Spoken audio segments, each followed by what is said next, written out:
Hey friends, tonight, let's explore something unexpected. Viking punishments with paperwork. You might be picturing axes, screaming warriors, and thunderous courtrooms made of bone. But tonight, we're going into a quieter, weirder world where punishments involved more ink than iron. Yes, tonight, we enter the legal labyrinth of Viking justice, where the most feared weapon wasn't always the sword. It was a scroll. So before you relax, take a second to like and subscribe if you find value in what we share. And feel free to comment your city and time zone below.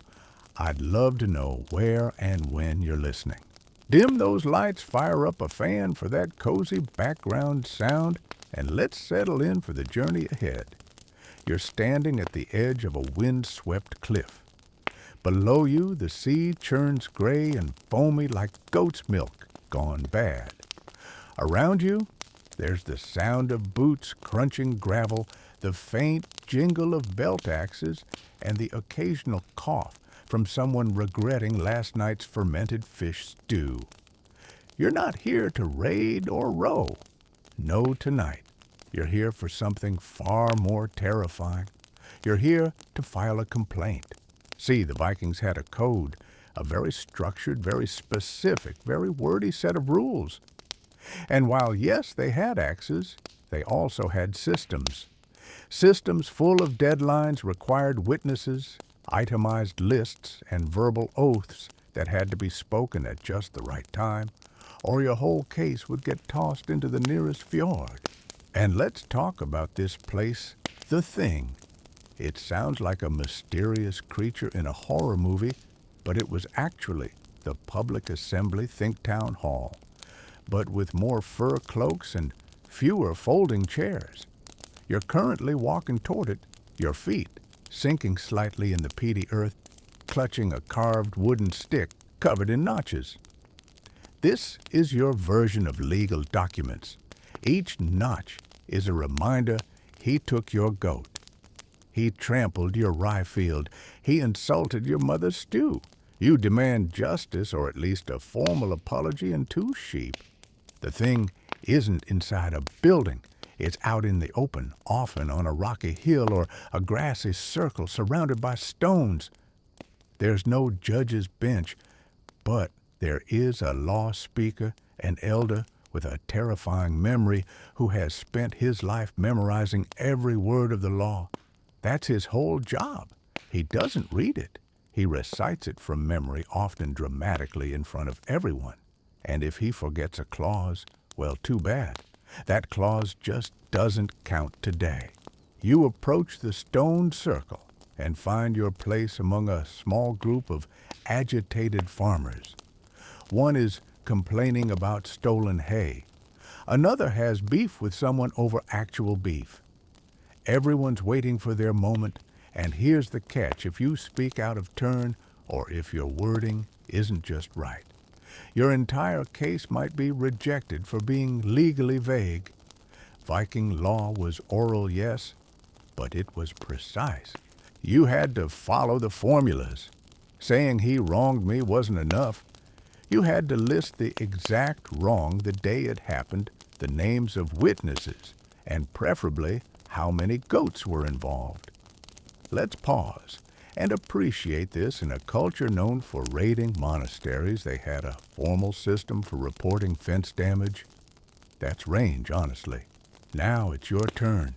You step forward and begin to speak. You declare the defendant's name, the nature of the wrong, and your proposed resolution: 2 sheep and a week of free thatching, or else a duel by stone throwing at dawn. You might be bluffing. You're terrified of rocks. The law speaker nods. Your complaint is accepted barely. The crowd murmurs. Someone passes you a small piece of carved bone. This is your token, a proof that your case will be heard again in 3 weeks. Congratulations. You've just filed your first Viking lawsuit. Now here's the twist. Most Viking punishments were fines. Not lashes, not chains, but literal price tags. Stole a horse, that's 30 ounces of silver. Broke someone's arm, that's 12 ounces, and a sheep. Murdered someone, well, that's not great. But if the family agrees, you can pay Weregild a man price and avoid a blood feud. This isn't mercy, it's bureaucracy. And it worked. It prevented revenge cycles and kept communities intact mostly. The system wasn't perfect. Rich people could pay their way out of almost anything.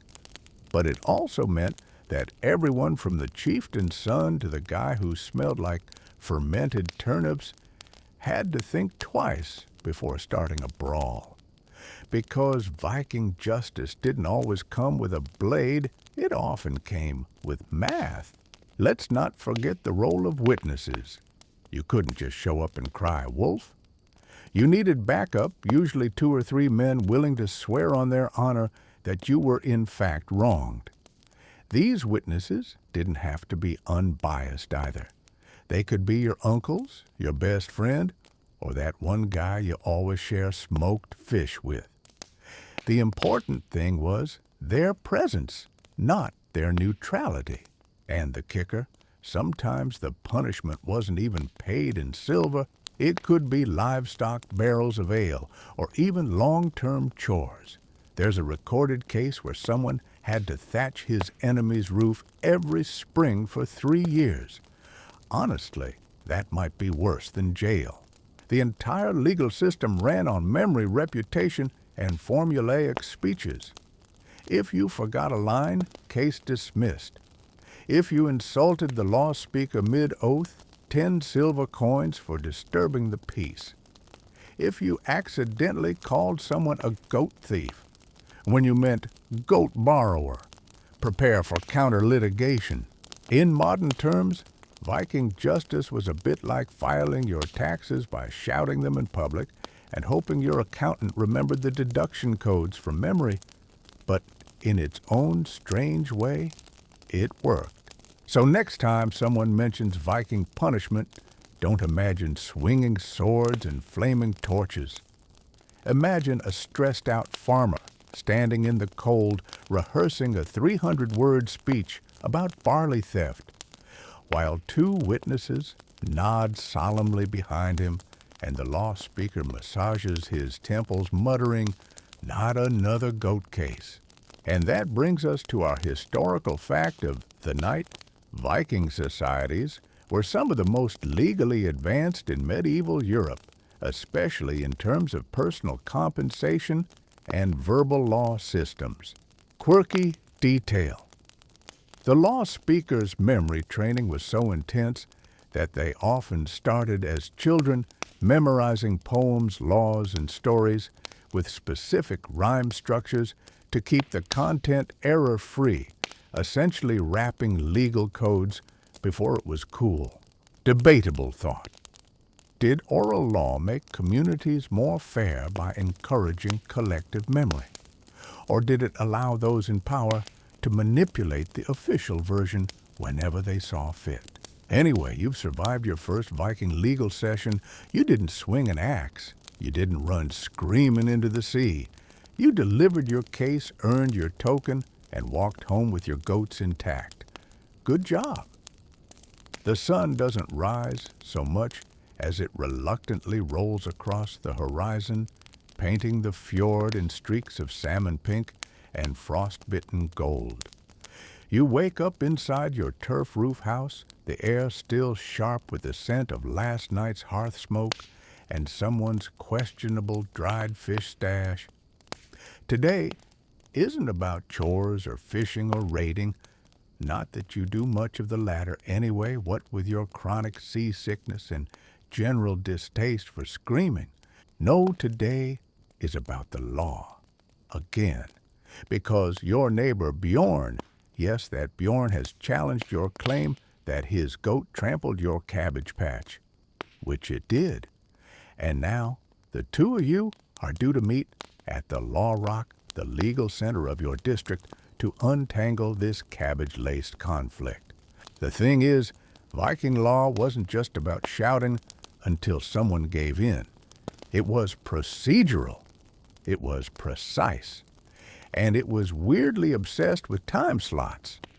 Your case, for example, must be introduced during the first light declaration window, a half-hour chunk of dawn when formal complaints can be lodged. Miss that, and you might as well eat your trampled cabbage and move on. So here you are, half awake, brushing snow off your tunic, holding your carved wooden token that confirms your right to speak. It's shaped like a fish. Your law speaker had a whimsical day when he carved this batch, and you keep flipping it in your fingers for courage. The thing, as mentioned, isn't just a random gathering. It's where disputes are aired, alliances are tested, and justice is negotiated. It happens at the Law Rock, a literal boulder surrounded by flat ground where everyone who matters is expected to gather. There's no shade, no chairs, and no coffee.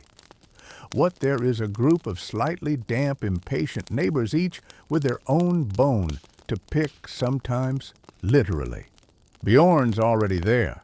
He's got that smug look like he's rehearsed his speech 3 times and had a good breakfast.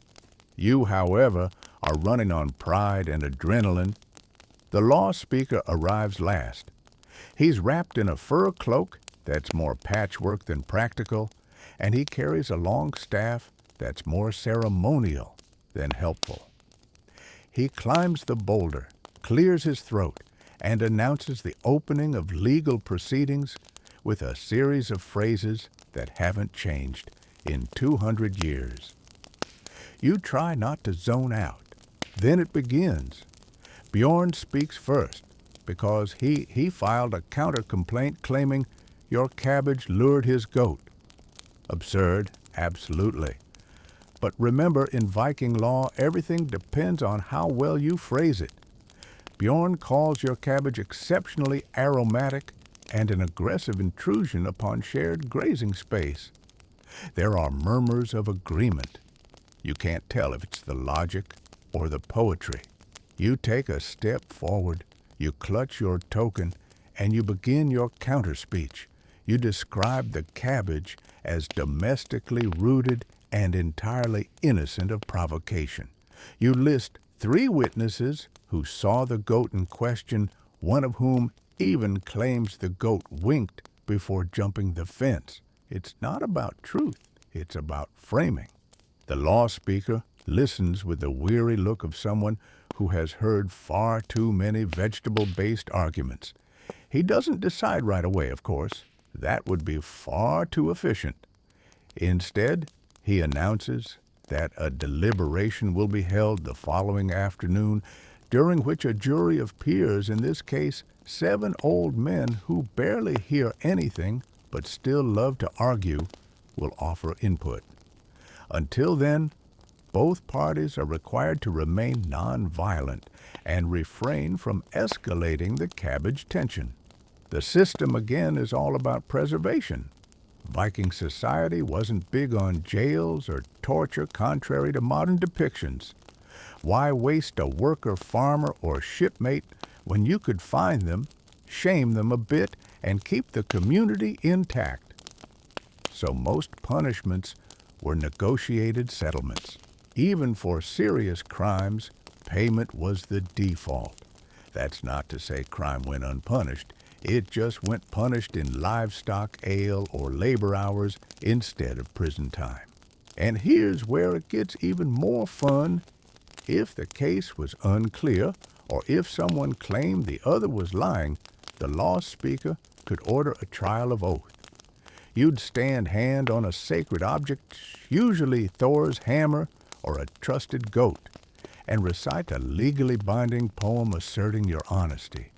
If you stumbled over a word or forgot a line, it was assumed the gods disapproved and your case collapsed. Your uncle once lost a dispute over fishing rights because he sneezed during the oath. To this day, your family refers to bad luck as pulling an Olaf. Anyway, the day ends with no decision, just frostbitten toes and simmering resentment. You walk home past small groups of townsfolk whispering opinions. No one really knows who's right, but they all love a good drama. A trial about goat sabotage is better entertainment than another long winter night indoors. When you return home, your cousin greets you with tea made from boiled pine needles and the warm, comforting news that the goat has now eaten half your firewood pile. You stare into the flickering hearth and wonder if it's too late to move to Byzantium. The morning of deliberation begins not with thunder or a dramatic drumbeat, but with the soft crunch of snow under your boots and the low murmur of sleepy villagers rubbing their eyes and shuffling toward the Law Rock. The fjord glistens in the half-light ice crystals, clinging to every blade of grass like stubborn gossip. And somewhere in the distance, a raven calls, probably laughing at how many grown adults are about to spend 3 hours debating cabbage damage. You walk slowly, not out of reluctance, but because you're mentally rehearsing the phrasing of your closing remarks. In Viking legal culture, how you say something is just as important as what you're saying. The jury isn't looking for facts. They're listening for rhythm, precedent, and whether or not your voice cracks on the word goat. You pass the stone boundary into the circle, nodding solemnly to your neighbors, who respond with nods of varying degrees of passive aggression. Bjorn is already there, of course, adjusting his fur collar like he's about to announce a royal decree. His goat is nearby, tied to a post, chewing on something that you hope isn't your fence post again. You're not sure if bringing the goat counts as evidence or intimidation. The jury of 7 men has been chosen not for their impartiality, but for their availability, which means they're all over 60, mildly deaf, and thoroughly uninterested in anything that isn't ale or carpentry. They sit on rough-hewn benches, arms crossed, each carrying a wooden rune tablet where they'll mark their judgments later if they remember. The law speaker climbs the rock once again, staff in hand, and calls for silence. The air stills. Somewhere a baby coughs, and then the proceedings begin. First comes the recitation of the previous session's details, performed by an assistant who has memorized every cabbage-related insult exchanged and every goat movement alleged. It's poetic, in a way, like a saga of agricultural woe, complete with dramatic pauses and occasional rhyme. The crowd chuckles politely at the line, "The cabbage stood proud." Yet the goat knew no law, which is now becoming a local phrase. Then you're invited to speak again. Your voice is steadier today, more confident. You quote your uncle's old land agreement, which had a clause about containment of livestock to one's own field. And while it's debatable whether that applies to goats who can open latches, it sounds official enough to earn a few nods. You even produce a piece of wood from your trampled fence as physical evidence, though admittedly it just looks like wood.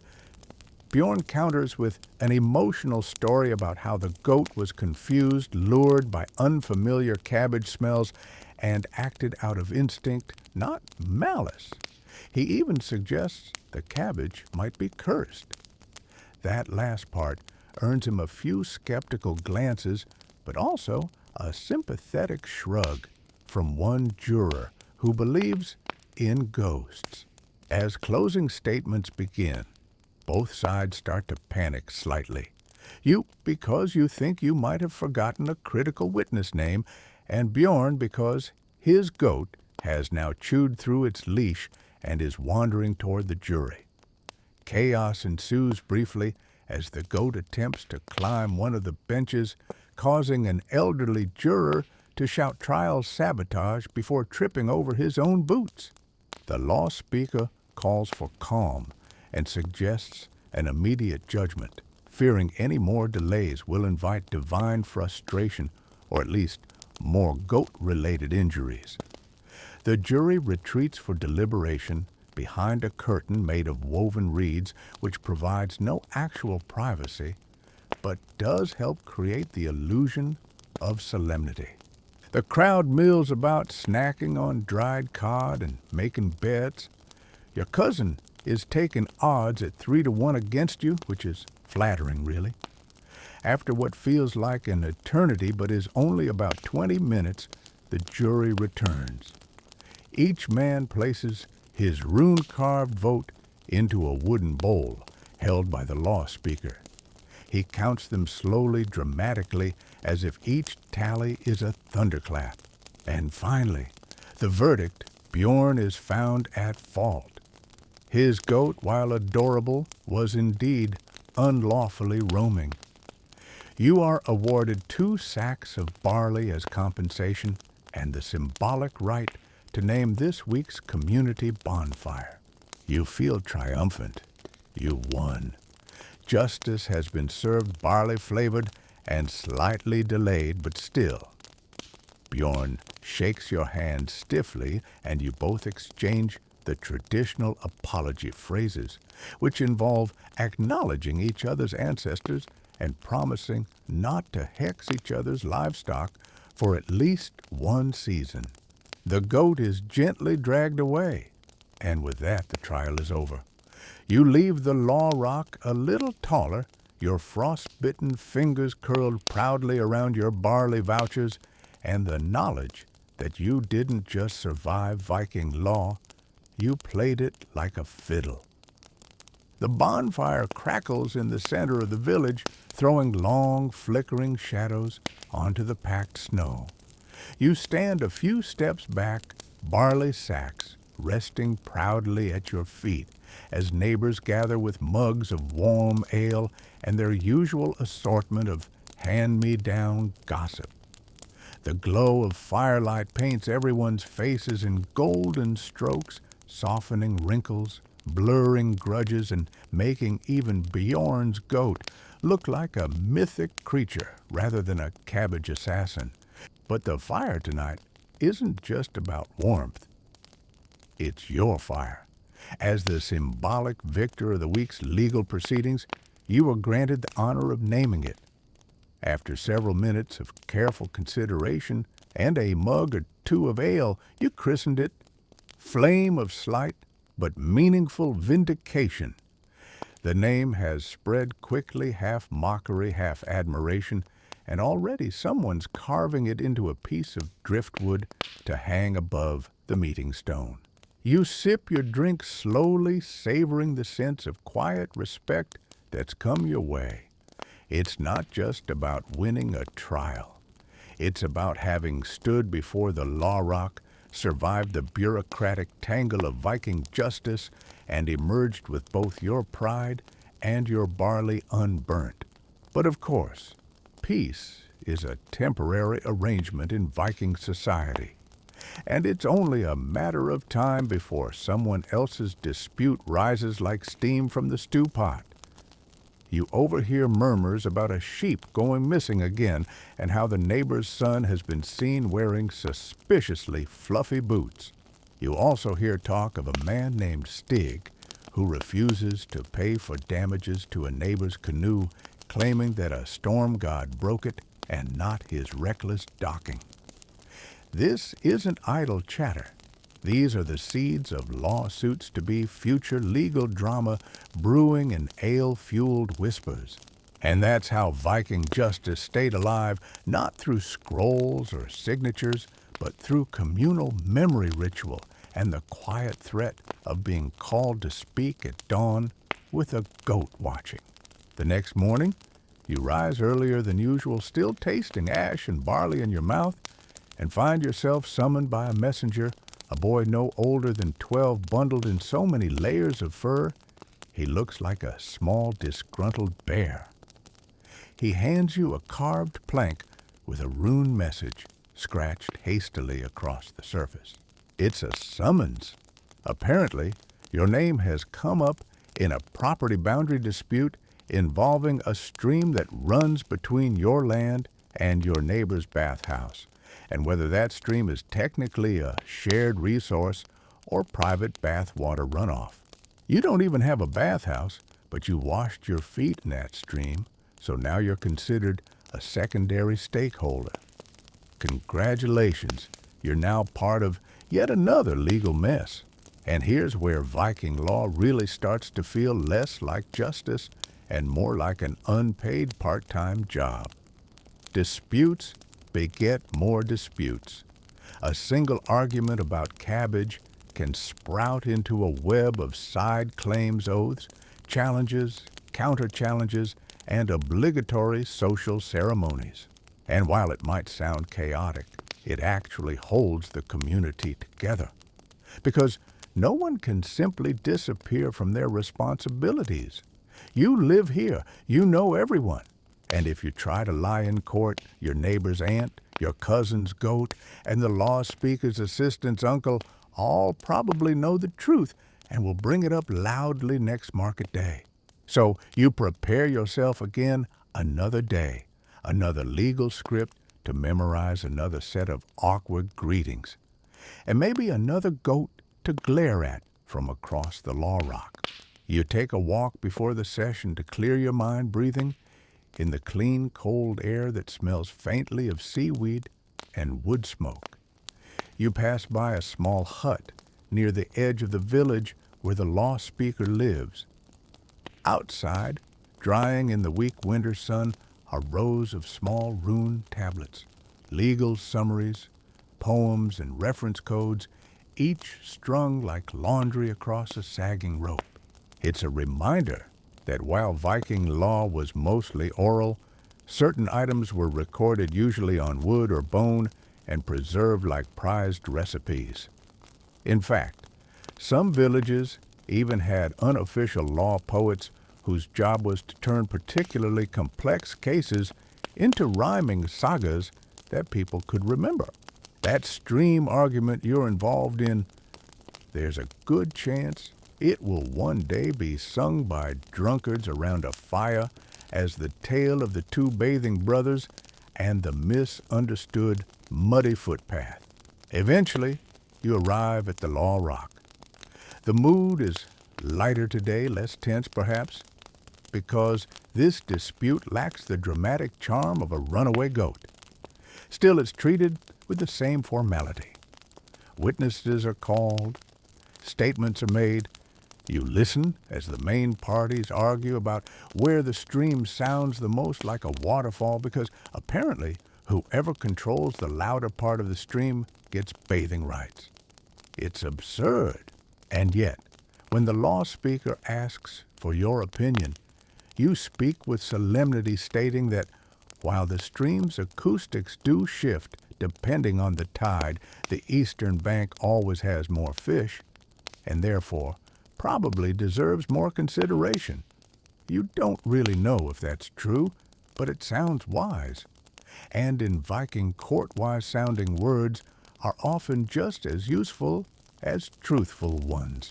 The trial ends without incident, no fines, no oaths, just a mutual agreement to build a small wooden divider and schedule alternating bathing times Mondays for one family, Thursdays for the other.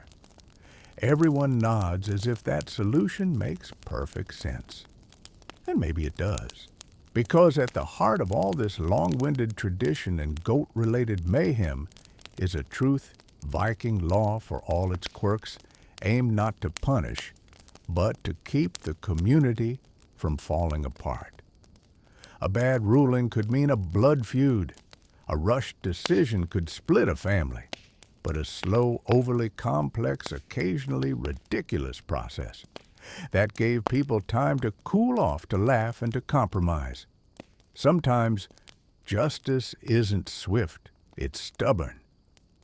There's something deeply unsettling about a quiet morning in a Viking village, not because silence is eerie, but because it usually means something is about to happen. You've lived here long enough to know that calm is rarely natural. It's either enforced by sleep ale or the unbearable tension of someone preparing to lodge a new complaint. And sure enough, as you step out of your house into the pale light of a frozen dawn, you find two of your neighbors in an increasingly loud debate over what sounds to you like a domestic chicken. The bird in question, currently perched on a fence post with the smug posture of a creature who knows it has legal immunity, is apparently accused of laying eggs exclusively on the wrong side of the property line. But here's the twist: those eggs have distinctive speckles, and both households are now claiming ancestral rights to their pattern. It sounds ridiculous. It is ridiculous. But it's also the kind of thing that can spiral into weeks of hearings, witness testimony from bored children, and heated debates over poultry heritage. You nod politely, offer no opinions, and continue walking toward the marketplace. You've learned. You want no part in Egggate.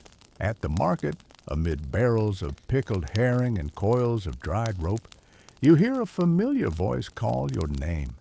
It's Halvard, the local blacksmith turned legal consultant, because apparently forging metal and forging convincing legal arguments require similar skills, fire repetition, and the ability to stay calm while someone yells in your face. He's been drafting debt boards lately, rune-carved slabs detailing who owes what to whom.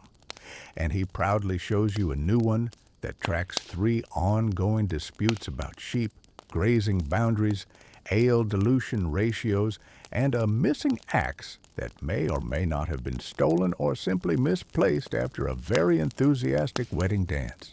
Halvard flips the board around, revealing a detailed grid of symbols, tick marks, and tiny drawings that function as both record and visual reminder. It's almost beautiful in its complexity. And yet no one pays attention to the board unless it's read aloud. Because here's the quirk of your society: writing is useful, but spoken law is still the supreme authority. Until the law speaker says it aloud, it doesn't exist in the minds of the people. You recall a recent situation involving a man named Leif, who had been storing fish in a shared storage hut and forgot to mark his barrels properly. When another man, Olvir, took the fish, claiming he thought it was a communal gift, Leif tried to take the case to the law rock.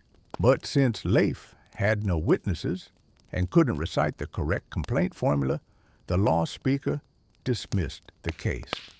Olvir kept the fish, and Leif learned the hard way that forgetting your complaint script is a fast track to losing dinner.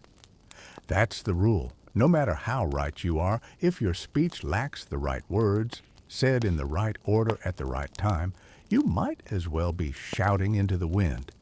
You've memorized half a dozen formulaic legal statements by now just in case. One for property damage, one for verbal insult, one for livestock trespassing, and one oddly specific one for accidental poetic slander, which you had to recite after jokingly calling Bjorn the bard of cabbage crimes a few nights ago. Bjorn didn't laugh. Bjorn filed. Your thoughts are interrupted by the arrival of 2 messengers from the next village over.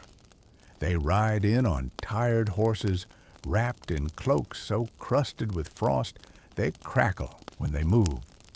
They carry with them not weapons, but scrolls, long ones tightly rolled and sealed with wax impressions of family symbols. These are official declarations of legal intent written out in painstaking detail by a regional scribe who travels between settlements. The scrolls are read aloud by the law speaker's assistant and usually contain requests for arbitration declarations of exile or formal rejections of legal claims. One of the scrolls today concerns a marriage dispute, specifically whether a dowry consisting of 3 goats and a half-finished boat constitutes a fair exchange for a woman who has now decided she prefers poetry to sheep. The scroll includes witness statements, itemized dowry values, and a short poem composed by the woman herself, explaining her change of heart in surprisingly elegant metaphor. It ends with a respectful request that she be permitted to leave the marriage without penalty and that the goats be returned unharmed. The law speaker reads the whole thing aloud with the gravity of a funeral dirge. When he finishes, there is a moment of stunned silence, then polite applause. Even Bjorn claps. The case is accepted for review and a date is set. You find yourself oddly moved. And this, more than anything else, shows what Viking justice truly values: not punishment, not vengeance, but process. A process so elaborate and communal that even matters of the heart are handled with carved wood, memorized speeches, and shared silence. Because in a society where honor is everything and everyone knows everyone else, you can't afford to leave things unsaid. If you've got a grievance, you say it out loud, with witnesses, and preferably with rhythm.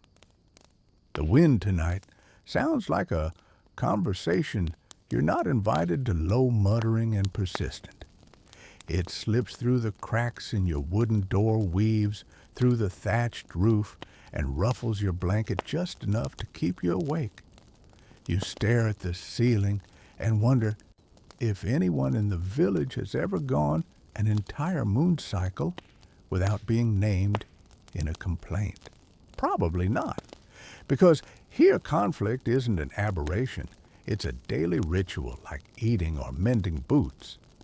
Not because people are cruel or combative, but because they live too close to each other for too long. Fences overlap. Livestock wanders. Someone's child uses someone else's sled without asking.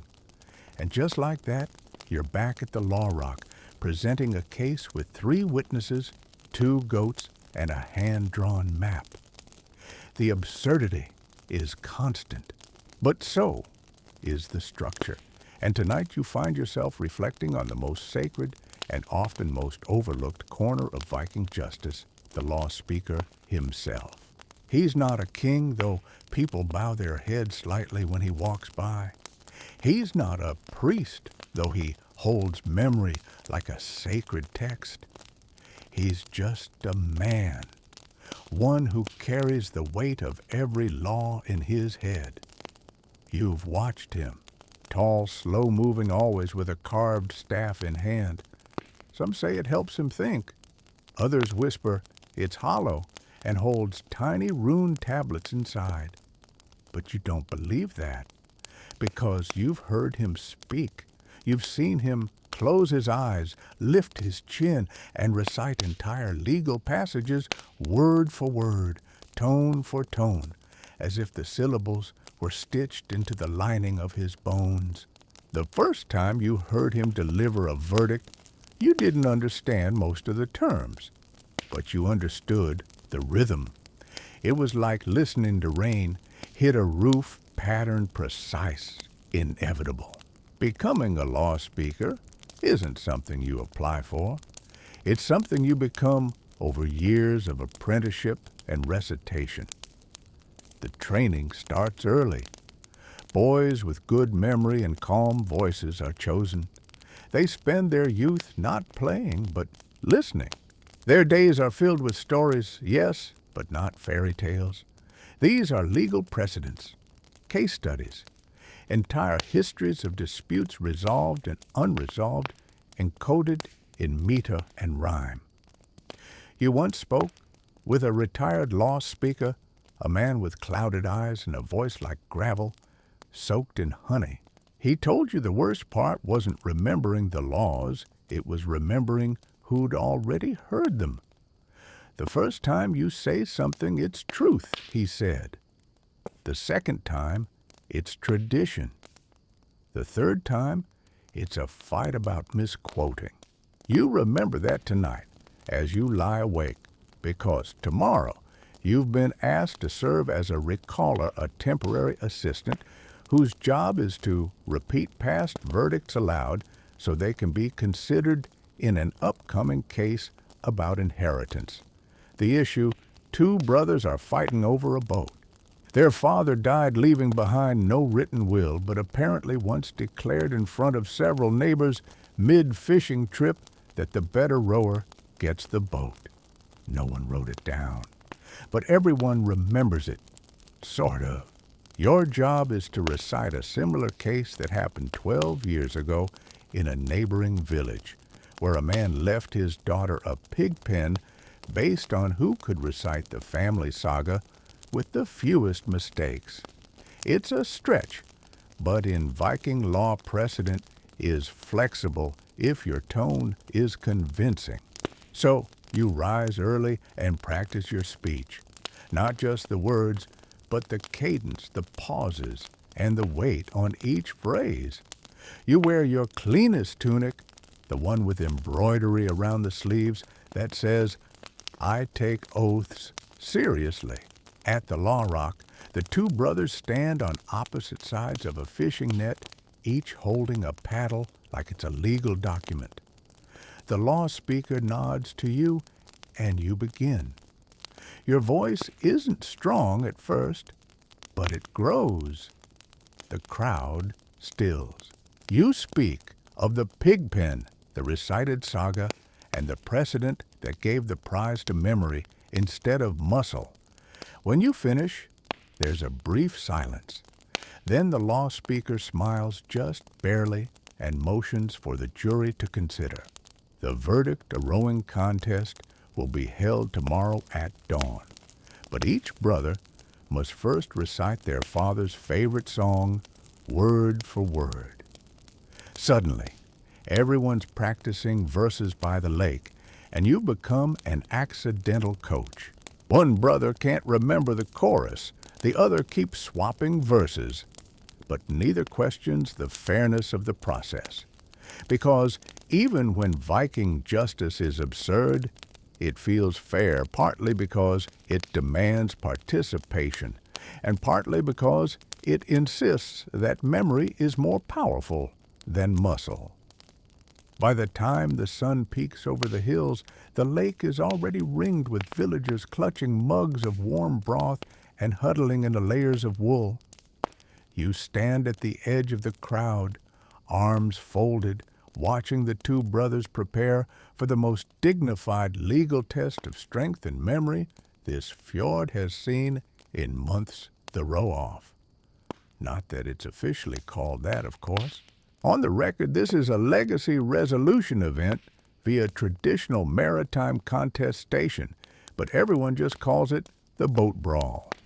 The boat in question, a modest, well-worn fishing vessel with a carved prow and a slightly suspicious list to one side, is moored at the center of the lake, waiting to discover which brother will inherit her hull and the right to name her something unnecessarily dramatic.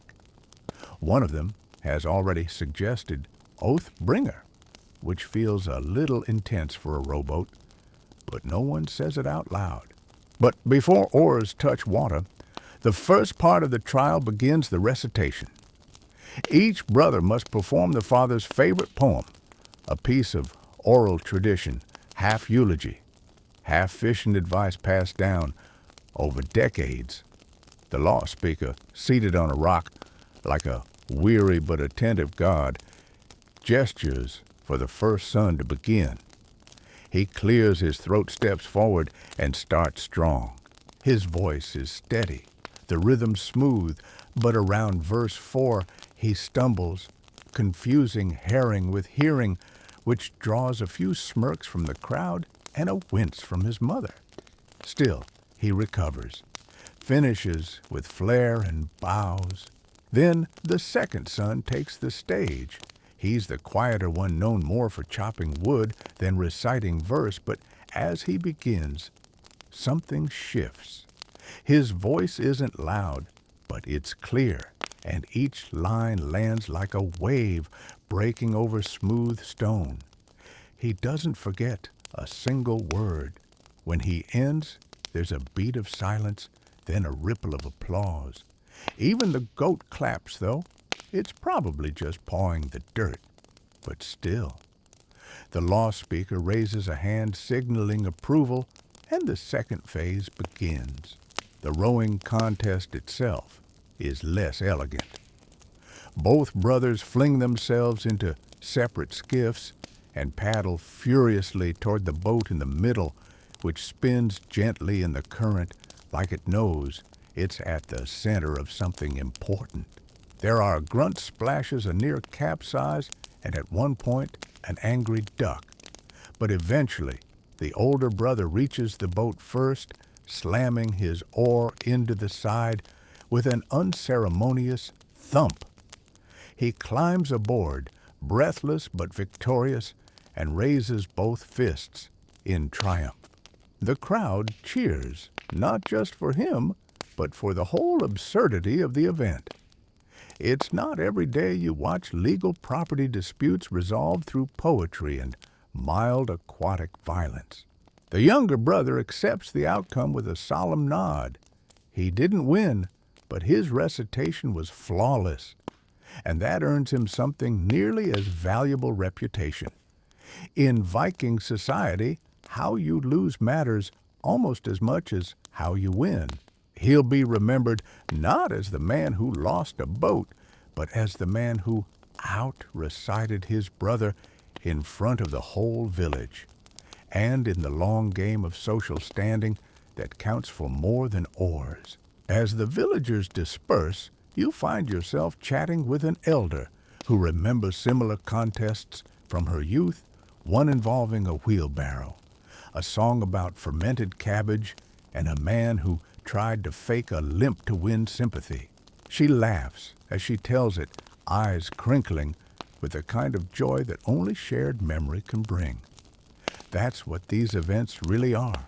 Collective rituals, opportunities for the community to reinforce itself through rules, rhythm, and a little bit of rowing. Justice here isn't about who's right in a vacuum. It's about what story everyone's willing to accept. Later that evening, the law speaker gathers the community one last time to issue the formal verdict. He stands beside the newly named boat Oathbringer, of course, and delivers a speech equal parts legal summary and poetic flourish. The elder brother is declared rightful heir. The younger is gifted a set of finely carved paddles for future ventures. And the crowd nods in approval, not because every detail was fair, but because the process was followed and no one walked away unheard. The first snowfall arrives like an afterthought, soft, scattered, and barely noticeable at first. You only realize it's begun when a few flakes land on your sleeve and melt instantly into tiny, dark spots on the wool. Soon, the ground is lightly dusted, like flour shaken over a cutting board, and the entire village slips into a hushed, slow-motion version of itself. Sound changes. Footsteps become muffled. Disputes simmer instead of boil. Even the goats seem quieter, as if nature itself is enforcing a gentle truce. But of course, Viking society never stays peaceful for long. And sure enough, by midday, the law speaker's apprentice is making rounds with a carved horn and a grim expression. Another trial, another public hearing. But today's case isn't about fences or goats or rowboats. It's about names. Yes, names.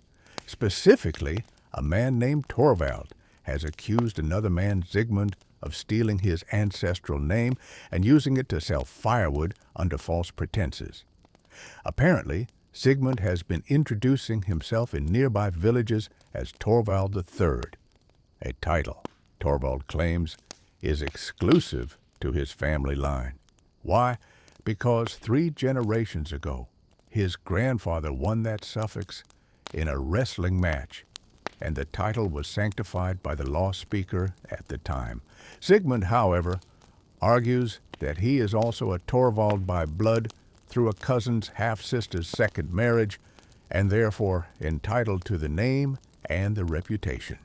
The issue might sound petty, but in a culture where personal reputation functions like credit, the misuse of a name can carry serious consequences. At the Law Rock, the dispute unfolds like an impromptu history lesson. Torvald brings out a carved stone from his family altar, etched with runes commemorating his grandfather's wrestling victory.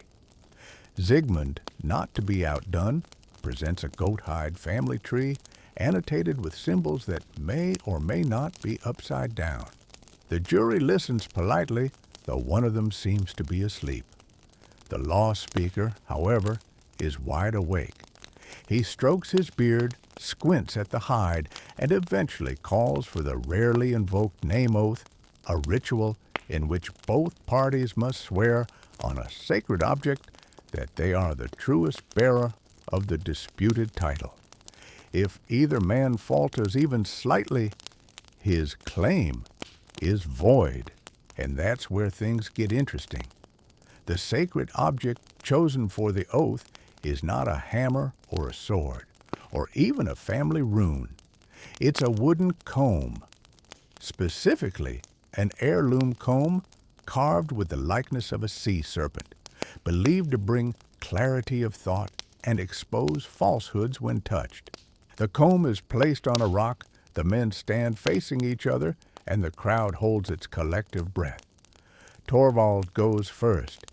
His voice trembles slightly, but he completes the oath without error. Then it's Sigmund's turn. He reaches for the comb, begins to speak, but stumbles on the word third. He says second, then first, then corrects himself, but it's too late. The law speaker raises a hand. The crowd murmurs. Verdict: name theft confirmed. Torvald retains his title, and Sigmund is officially instructed to choose a new name before the week's end. There's a customary penalty, of course, not financial, but symbolic. Sigmund must announce his new name publicly during the winter feast and wear it carved into a wooden pendant for 7 days. It's a form of social reset, a way to cleanse the record and avoid long-term grudges.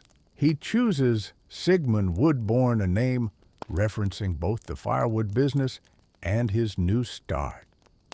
The pendant is carved on the spot, tied with goat sinew, and placed around his neck with minimal ceremony. Just like that, a name dispute has been resolved through public ritual, personal humility, and a single wooden comb. You walk home that evening with the slow, careful steps of someone lost in thought. There's something oddly beautiful about it all. The seriousness with which this society treats the intangible honor names oaths is not just cultural flair, it's infrastructure. These people live without jails, without written contracts, and without permanent officials. What they do have are rituals, systems, reputations, and above all, memory. That's why name theft is no small thing.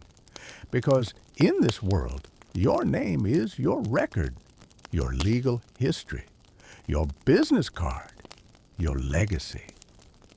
The snow deepens by morning soft and heavy, blanketing the village in a stillness so complete it feels ceremonial. Chimneys puff white trails into a pale blue sky, and every path between houses becomes a tunnel of crunching footprints and quiet greetings. You rise early, not for chores, not for court, but for something else entirely, the winter census. It only happens once a year, and it's one of the strangest legal rituals your community observes. On paper, well, on carved wood, it's a simple accounting of the village's population, livestock, and property. In practice, it's a day of gossip, performance, and elaborate storytelling, where each household must publicly declare its existence and assets in the form of a short verse, preferably rhymed and funny. Why? Because oral law requires memorability, and nothing sticks in people's minds like a clever rhyme about your 3 sheep and a pig with a limp. You and your cousin rehearse your family's verse as you wrap yourselves in thick cloaks. It begins 2 cousins bold with sheep, not old a roof that leaks, but barley gold. It's not perfect, but it's got rhythm, and it'll do. At the center of the village, a temporary stage has been set up, a raised plank platform with a carved railing and a pair of benches for the census recorders. These recorders are chosen for their calm disposition and their excellent memory. They hold smooth tablets of dark wood, freshly sanded, upon which they'll scratch shorthand marks using sharpened bone tools dipped in pine soot. But again, none of it matters unless it's said aloud and heard. The act of speaking something into the winter air is what makes it true. One by one, families take the stage. There's laughter, applause, and occasional booing. One man attempts a juggling routine to accompany his verse, but drops a turnip and forgets his livestock count, prompting a redo. Another woman delivers her declaration entirely in metaphor, comparing her chickens to stars and her cellar to the underworld. The law speaker watches all this from a side bench, sipping something steaming from a horn cup, nodding occasionally like a scholar at a symposium. When your turn comes, you climb the stage, heart pounding slightly despite the playful atmosphere. Your cousin speaks the first 2 lines, you finish the last 2, and together you bow. The applause is warm, and the recorders give you a mark for clarity and originality, which will be useful if any future disputes arise about your grain reserves or your sheep's parentage. The census, while festive, is a deeply legal affair. Once every detail is spoken and logged, it becomes binding for the year. If you claim to have 3 goats but later produce 5, you'd better have witnesses to explain the sudden goat surplus or risk being accused of hoarding or dishonesty. On the other hand, if you suffer losses, the public record ensures you're eligible for community aid, especially in case of fire illness or unusually aggressive wolves. That's the purpose behind the rhymes and the jokes, to create memory. And in a place where winters are long and scrolls are few, memory is law. As the event winds down, the law speaker stands and delivers a summary restating the village's collective total in a booming voice. This includes the number of adults, children, livestock, tools, boats, and peculiarities, such as one goose that swears and a child who insists he saw Thor in a puddle. These last entries aren't official, but they're part of the tradition. They make the record human. You listen with a mix of pride and amusement, grateful once again for a system that manages to turn bureaucracy into storytelling. After the census comes the sharing meal, a potluck feast where everyone contributes from their declared stocks. You bring flatbread and pickled turnips, while others offer dried fish, thick stews, or honeyed porridge. People eat slowly wrapped in blankets, swapping stories about the worst census rhymes of years past. One man recalls the year someone tried to sing their declaration to the tune of a wedding dirge and caused 3 spontaneous proposals and a mild panic. Another remembers a family that falsely declared possession of a silver harp just to win a bet. The harp never appeared, but the rhyme was so good they were forgiven.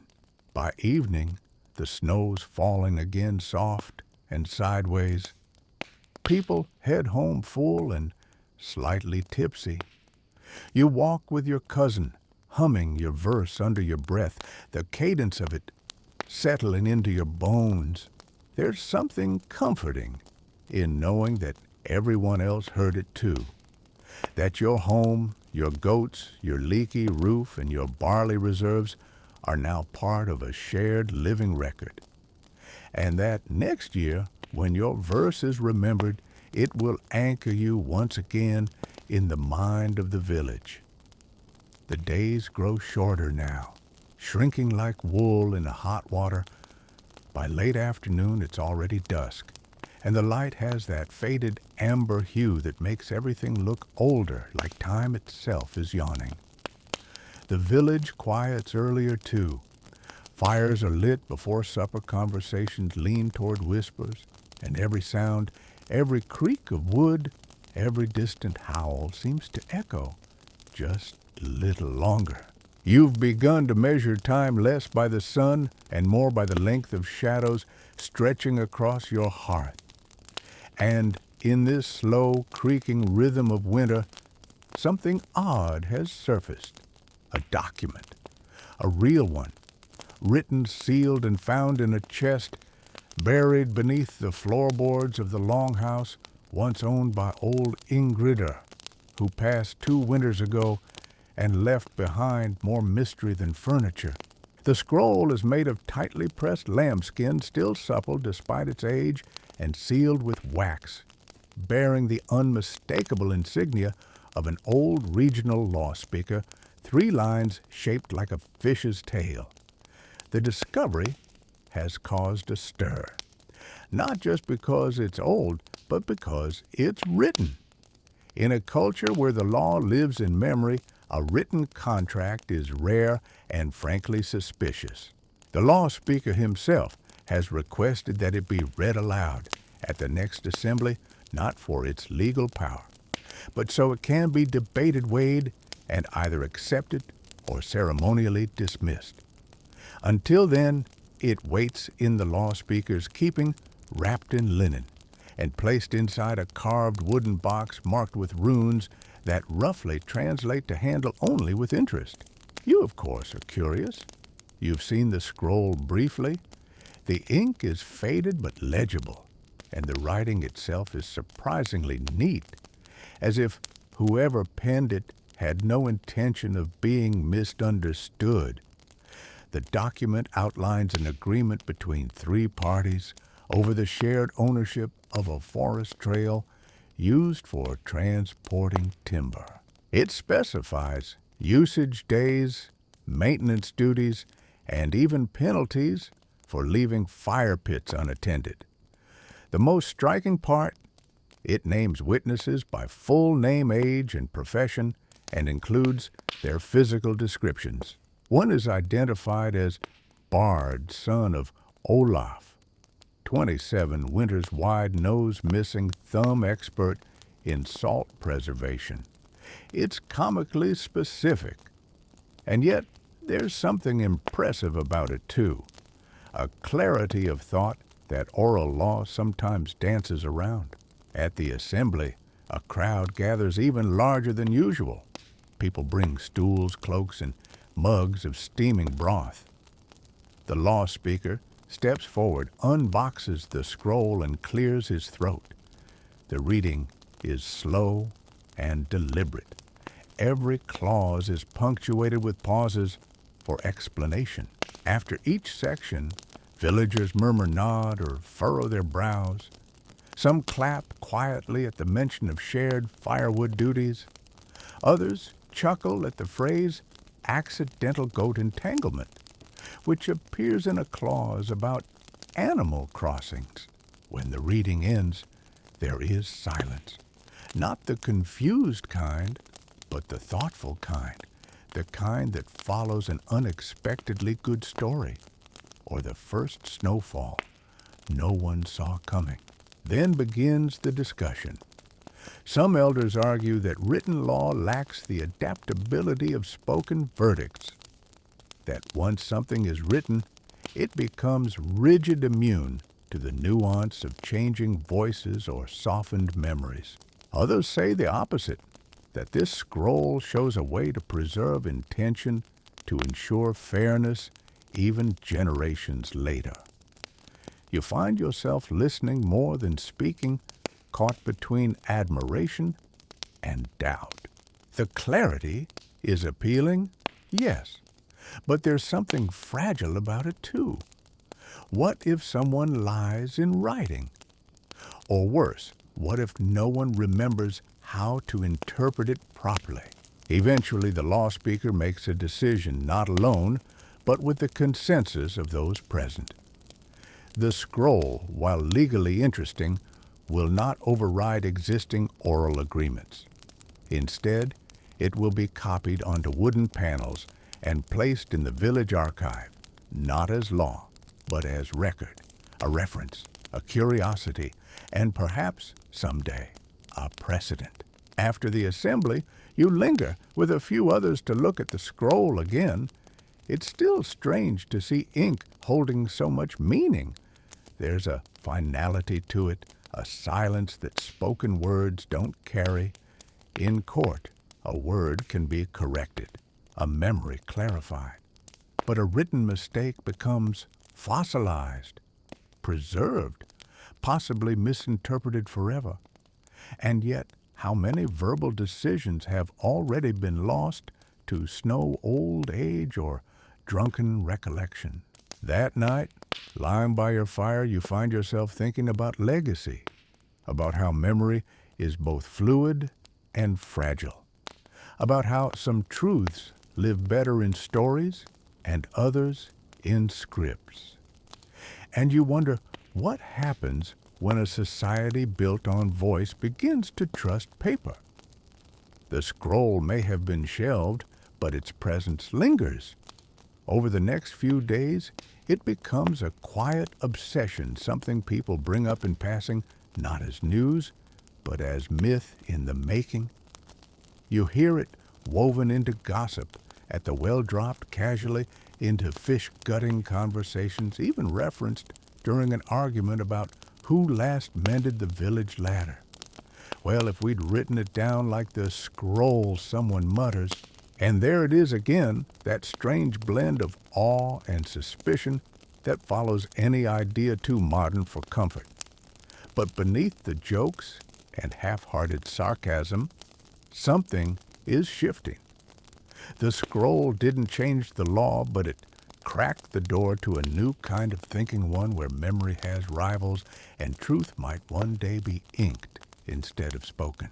You notice the change most clearly during the next public trial. It's a land boundary dispute, familiar terrain. Two neighbors are arguing over whose fence post drifted after the last flood.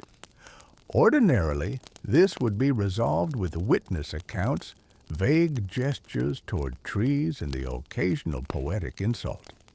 But this time, one of the men, a farmer named Eric, pulls from his satchel a slab of birch bark with a charcoal sketch on it. It's crude, but legible, a map of his property, complete with stick figure goats and a very stern-looking fence. The courtroom, which is really just the field outside the smithy, goes quiet.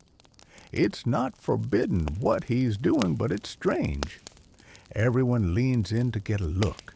The law speaker doesn't dismiss it.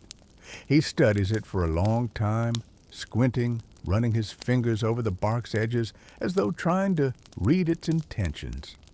Then, instead of rendering a judgment, he asks Eric to explain how he made it, what he saw, what he meant. The drawing isn't used as proof exactly, but as context. The verdict is still delivered in words by people after witness testimony and the usual back and forth.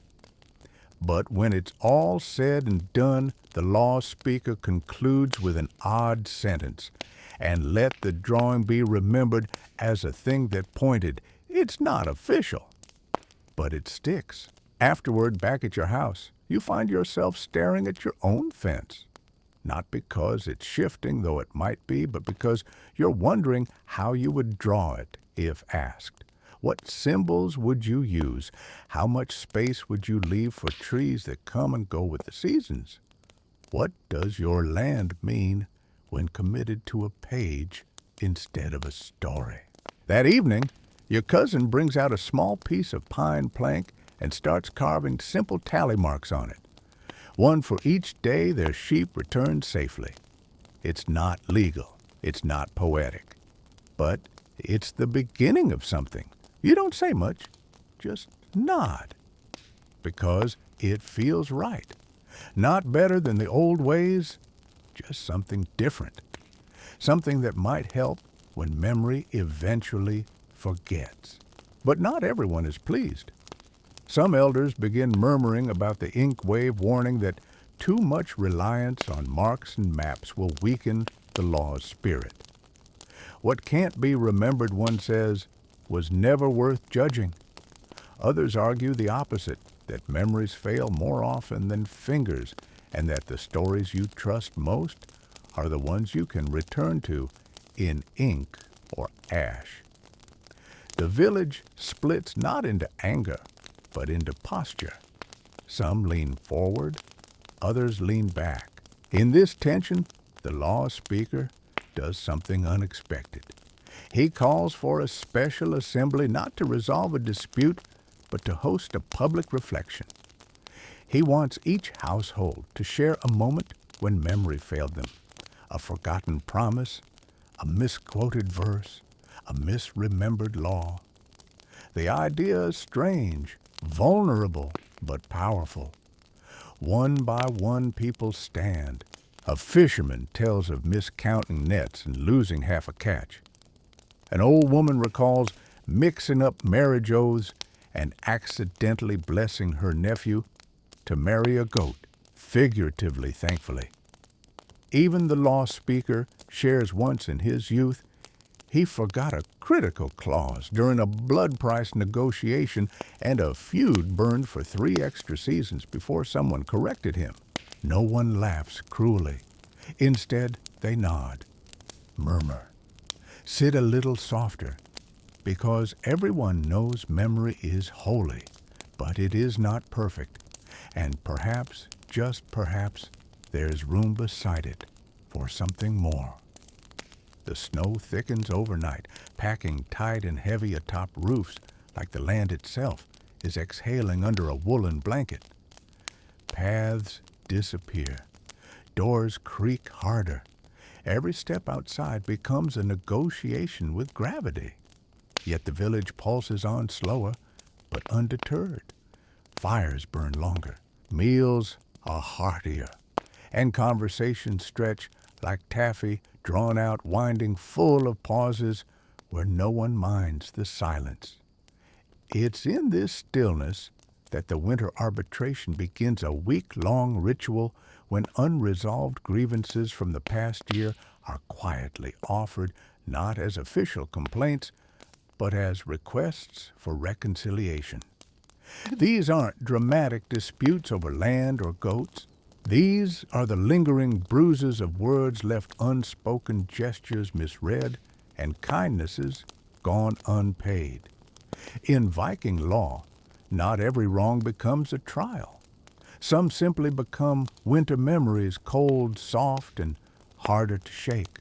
You first hear about the ritual from an elder named Yrsa, who stops you on your way to the bathhouse, bundled in furs and balancing a basket of dried apples. "You've got something to settle," she asks, not accusingly, but with that knowing tone that makes you feel like she's already read your soul. You shrug, smile, and admit you're not sure. But the question stays with you. Later, warming your hands by the communal hearth, you begin to think of small moments, the time you forgot to return a neighbor's hammer and never apologized. The harsh word you tossed at your cousin during that rushed cider-making night. The uneasy silence with a friend since last spring, all because of a joke about fish and pride that landed too hard. You learn that the process is simple but strange. There is no law speaker, no witnesses, no verdicts. Just a circle lit with candles held in the old granary that now smells more of wool than grain. Each evening, villagers gather speak when ready and listen the rest of the time. One person tells of a time they withheld help out of tiredness, and the regret still visits them in dreams. Another recounts a half-finished promise made to a brother who moved away. There are tears, yes, but mostly there's breath, long, deep sighs of relief. You don't realize how much weight words carry until you hear them let go. When your turn comes, you sit on a low bench, palms open, and speak softly about the hammer, about your cousin, about the friend who hasn't looked you in the eye since summer. No one interrupts, no one judges, and no one claps. That's not what this is for. But when you finish, Yrsa, sitting near the candles, nods once, and somehow it's enough. The next morning, you find a small wooden disc on your doorstep, carved with a simple rune, a branch bent but unbroken. It's not a token of forgiveness, not exactly. It's a symbol that your words were heard, that you took part, that something old has been shaken loose to make room for something gentler. You tie it to the string above your hearth, where others have begun hanging theirs. By week's end, every home in the village glows faintly with these small wooden acknowledgments, tokens of humility, more than guilt of presence, more than punishment. And it's not all somber. Some stories are funny. A boy confesses to feeding his sister's doll to the pigs 2 years ago. She gasps, then laughs so hard she nearly drops her candle. A fisherman admits to using a ceremonial cup for soup, unaware of its significance, and offers to carve a replacement shaped like a fish.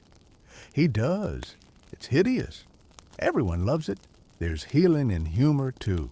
You notice that people walk differently after the ritual. Less guarded, more willing to meet eyes. There's a softness to the village now, a looseness in the shoulders of people who've spent a year pretending small things didn't matter. But they do.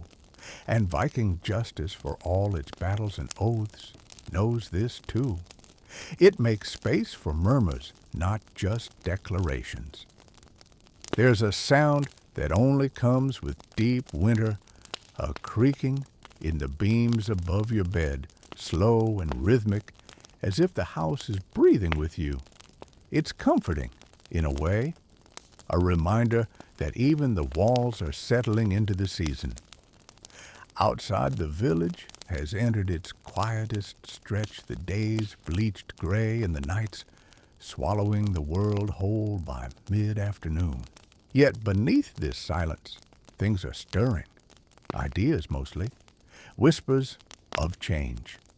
Because ever since the scroll surfaced and the winter reconciliation circle began, something intangible has started to shift in how the village thinks about law, not as a tool for control, but as something living, something shaped by need, mood, even weather. You first notice the shift when you overhear two farmers at the market discussing a dispute, except they're not arguing, they're composing. One leans against a barrel reciting lines like, "If thy fence meets mine by moonlight touch, then may thy cow graze half as much." The other nod suggests a better rhyme, and they workshop a legal agreement as if rehearsing a skaldic poem. No witnesses, no law speaker, just two men with turnips and iambic pentameter. It shouldn't work, but it does.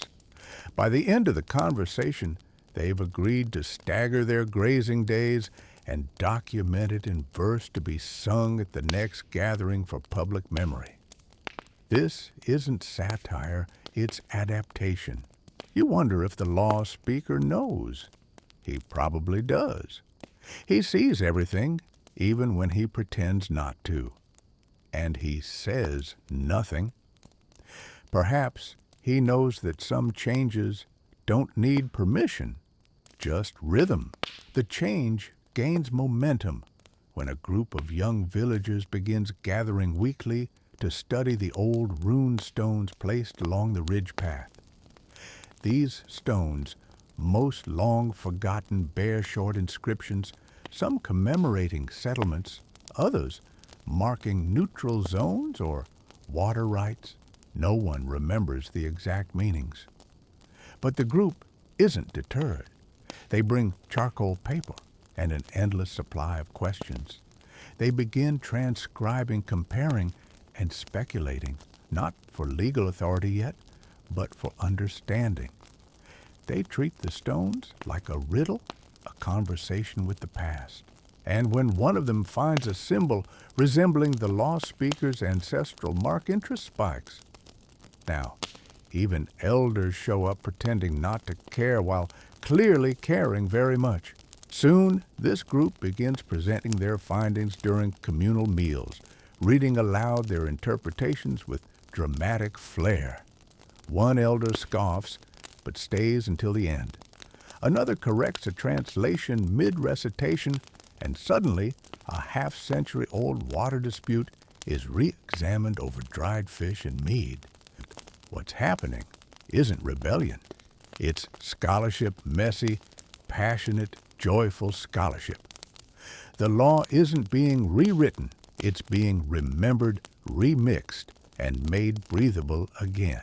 You're pulled into it one afternoon when one of the young interpreters asks if you remember the old rhyme about 3 stones in the salt path.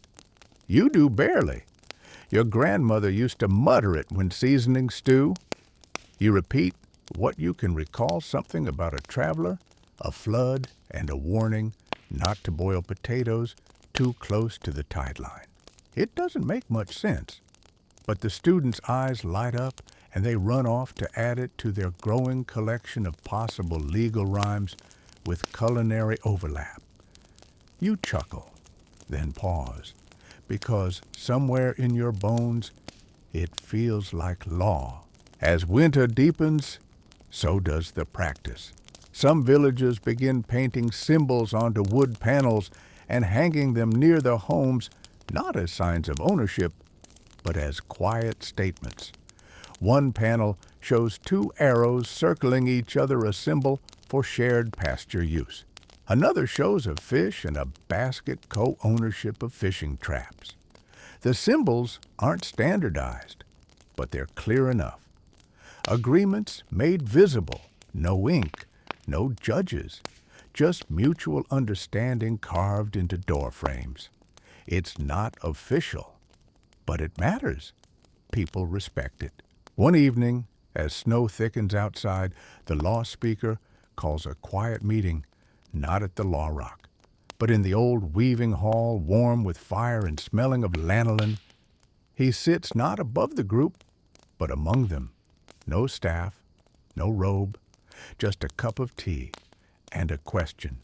What makes law last? The room falls silent. Then slowly, answers emerge. Memory, repetition, fairness, humor, flexibility. Some say fear, others say love. The law speaker listens, says little, then finally murmurs, "Then let us write nothing we're not willing to sing." That line stays with you. It travels. Days later, someone etches it into a bench near the market. Children repeat it without knowing why, and gradually a new layer of law begins to emerge, not to replace the old, but to cradle it. A softer, spoken under breath version. Agreements made in rhyme, witnessed by laughter, carried by story. You wake to the sound of snow sliding off the roof in a slow, heavy sheet.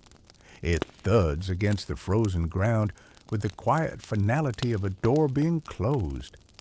Winter is tightening its grip, and the sky is a dull pewter mirror that reflects nothing back. You pull on your wool layers one after the other, like peeling bark in reverse, and step outside into a village that feels paused between heartbeats. The air is still thick with the scent of pine smoke and fermented root vegetables, and somewhere nearby a raven cackles as if it knows something you don't. That seems to be the theme these days. Not confusion exactly, but transition. Everyone's doing things a little differently now.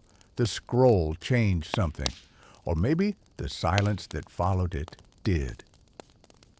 You find yourself heading to the forge not because you need tools, but because that's where Halvard is, and Halvard has recently begun keeping a curious kind of ledger, not for debts, not for trade, for declarations. He calls it the speak stone, though it's really a thick slab of smooth wood propped upright on the forge wall, marked with layers of charcoal lines and symbols that are half practical, half poetry. Every time someone reaches an agreement, shared storage space, borrowed tools, even who gets first dibs on the next batch of pine tar they carve or mark it onto the surface. No one's asked them to, but it's caught on. You watch as Halvard adds a new symbol, two hands clasping a rope above a wavy line. Boat repair partnership, he explains. They'll split materials, and whoever rows least hauls most. You nod, trying not to grin. It's not enforceable in any official sense, but it works, because people remember what they can see and what they've touched, because each mark on that board is backed not by threat, but by trust. Later that afternoon, the law speaker walks by. He doesn't stop. He just glances at the board, then nods once slowly, deliberately, and keeps walking.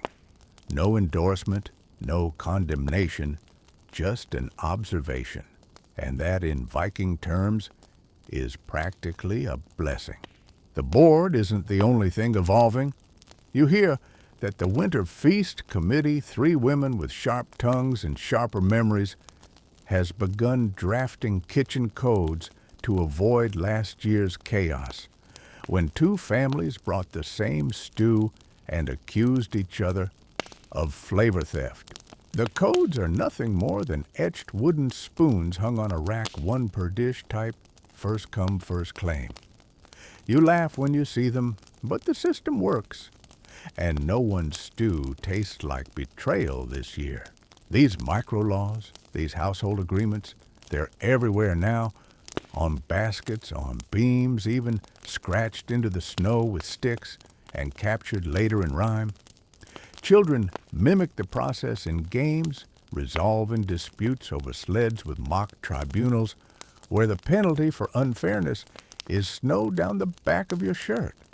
What was once a form of survival memory as law is becoming art, play, culture. You remember a moment from a few years back when someone had proposed keeping a written log of harvest shares. It had been laughed off. What next, paper goats? But now, people are voluntarily recording everything from firewood rotations to who gets to speak first at story night. Not in ledgers exactly, but in songs, in carvings, in tokens hung beside door frames like charms. The law is still spoken, but now it's spoken beautifully. That evening, as you help your cousin patch a section of the roof, you hear them humming a new tune. You recognize the melody. It's from the group studying the rune stones, but the words are different. They're about hearth sharing, a line about when smoke joins smoke, no wall shall claim the flame. You smile. It's a metaphor, but you know exactly which 2 families it refers to. They've been arguing over chimney drafts for months, and now it seems they've agreed to share the fire and share the song. After supper, you visit the communal hall and see someone pinning up slips of bark with names and small drawings, matches between those with surplus cloth and those who need new cloaks. It's a barter system made visible. But it's more than that. It's legal aid, mutual recognition, carved agreements with no enforcer but the village's memory and goodwill. By now the village feels like a different kind of animal. Quieter, yes, but more watchful too, as if everyone's listening a little harder, speaking a little softer, and treating words like something warm and fragile.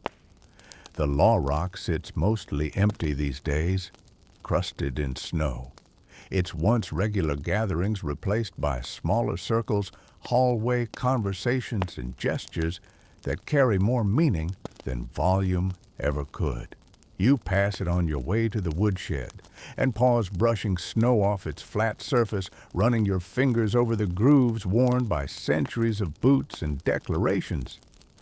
It still holds power, but now that power is echoed elsewhere in shared tools, marked fences, household poems, and the rhythms of hands carving meaning into wood. It's during one of these days that a strange announcement ripples through the village. The law speaker has called for a festival of forgotten cases. You're not sure whether it's a joke or a genuine call to action, but the curiosity is enough to stir people from their hearths. The idea, as he explains while standing at the weaving hall's entry, is simple: revisit old disputes that were never officially resolved, not to retry them, but to honor them. To see what happens when the village remembers not just what was judged, but what was left unfinished. The law speaker says these are the stories that fall between the stones, the ones too small to file, too personal to argue, too complicated to recite. And now they will be remembered. People sign up eagerly, not for vengeance, but for storytelling. On the first night of the festival, lanterns are strung between houses, casting long threads of gold across the snow. At the center of the village, a bonfire crackles, and beside it, a forgotten bench is placed. Anyone may sit, anyone may speak, but there is only one rule: no interruptions, no rebuttals. This is not a court. It is a confessional chorus. The first speaker is a woman named Thora. She tells of a time 12 winters ago when a friend borrowed a fur cloak and returned it with a tear. She never spoke of it, and the friend never noticed. She still wears the cloak, still feels the tear. The friend, now older and hard of hearing, listens and nods, then tosses a fresh patch into the fire. To warm the silence, she says, they hug. Nothing legal. Everything's right. You're amazed at how many people have held on to so much old insults, ignored kindnesses, unsent thanks. A man admits he once lied about who truly caught the largest fish during a festival contest. The original winner laughs so hard he spills his mead and declares, "I knew it." The two of them reenact the contest with spoons and pillows, and by the end, the entire bench is howling with laughter. And then there are the quiet ones. A girl stands and simply says, "I miss my sister," and sits again. No one speaks for a while after that. The fire does the talking. The air holds her words with reverence. You sit on the bench the next evening. You hadn't planned to, but your feet carried you there. You speak of the winter when you stopped visiting your neighbor after they changed their roof and it blocked your morning light. You never said anything, just drifted away. The neighbor is there nodding. "I like the old roof better too," he admits. "But it stopped the leaks." You both laugh. He invites you for stew next week. You accept. The law speaker doesn't speak during the festival. He listens seated just far enough back to blur into the firelight, a silent steward of the space. On the final night, however, he does rise, He walks slowly to the bench, leans on it like it's an old friend, and tells the story of a judgment he once gave, his very first, that was likely wrong. He won't say which case, but he says he still sees the face of the boy who lost every time he lights his hearth. I cannot take it back, he says, but I remember it, and that is its own kind of justice. You fall asleep that night to the smell of fire in your hair and the feeling that something has been unknotted, not fixed, not erased, but acknowledged, and that's enough. The thaw doesn't arrive with fanfare. It creeps in like a secret, slow, hesitant, and full of contradictions. One day, the snow softens just enough that your boots leave a different kind of footprint. The next, you notice the drip, drip, drip of icicles, shedding their weight, tiny streams winding through the village like nervous messengers. And then suddenly, the air smells like wet bark and old moss. The edges of everything go muddy, and with the melt comes motion. People begin to move more, fixing roofs, digging out buried carts, and coaxing reluctant goats from their shelters. But more than that, something loosens inside the village itself. The long winter of quiet declarations and poetic agreements seems to have opened a door. Now, conversations aren't just about what happened, but how we remember it. You hear it everywhere, at the well, in the field, near the drying racks. Phrases like, "Was that how it went?" or "Did we ever agree on that part?" And instead of defensiveness, there's curiosity. Instead of authority, there's collaboration. This slow reevaluation leads to the formation of something entirely new, a village remembrance council. Not a court, not a council of elders. It's informal, rotating, and open to anyone willing to sit, listen, and share. The purpose: to review old laws, sagas, and community decisions, not to overturn them, but to understand them better. The meetings are held every third morning in the boatmaker's barn, which smells of sawdust and thawed rope. There's no gavel, no hierarchy. Just a circle of chairs, a pot of tea, and a carved box labeled questions. Anyone can slip something in. Anyone can speak. At first it's small, a few curious minds, mostly young, some old, but word spreads. Soon the barn fills to the corners, and the questions get bolder.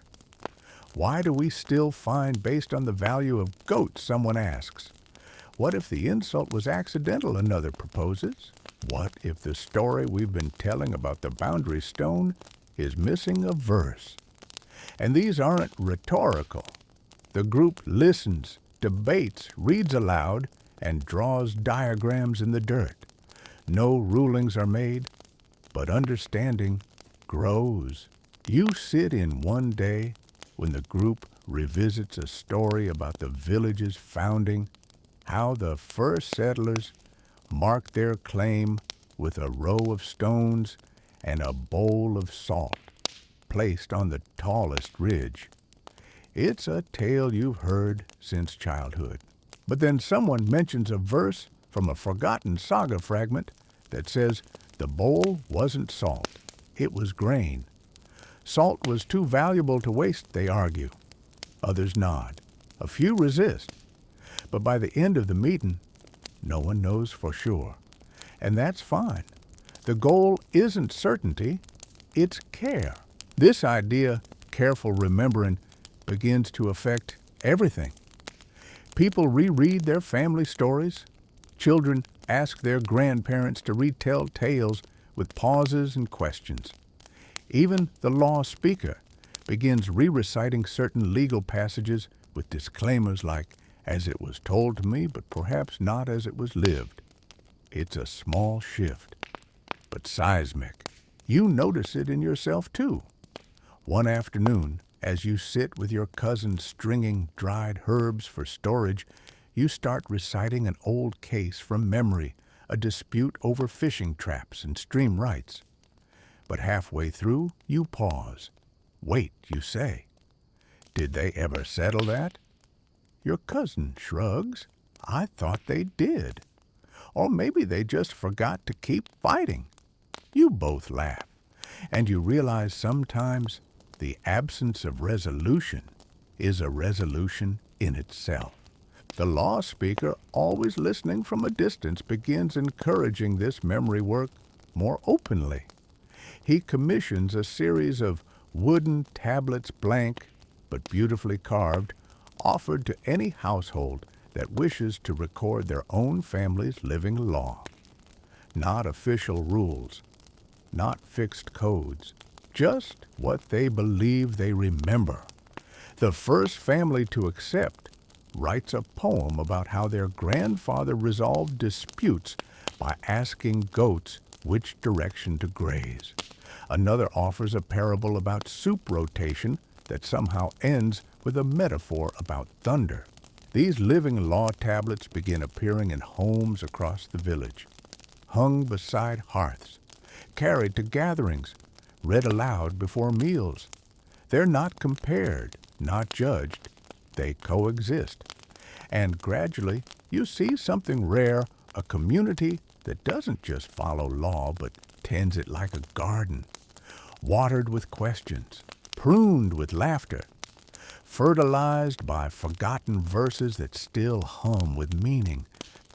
Spring announces itself not with flowers, but with puddles, deep, wide ones that turn every path into a guessing game.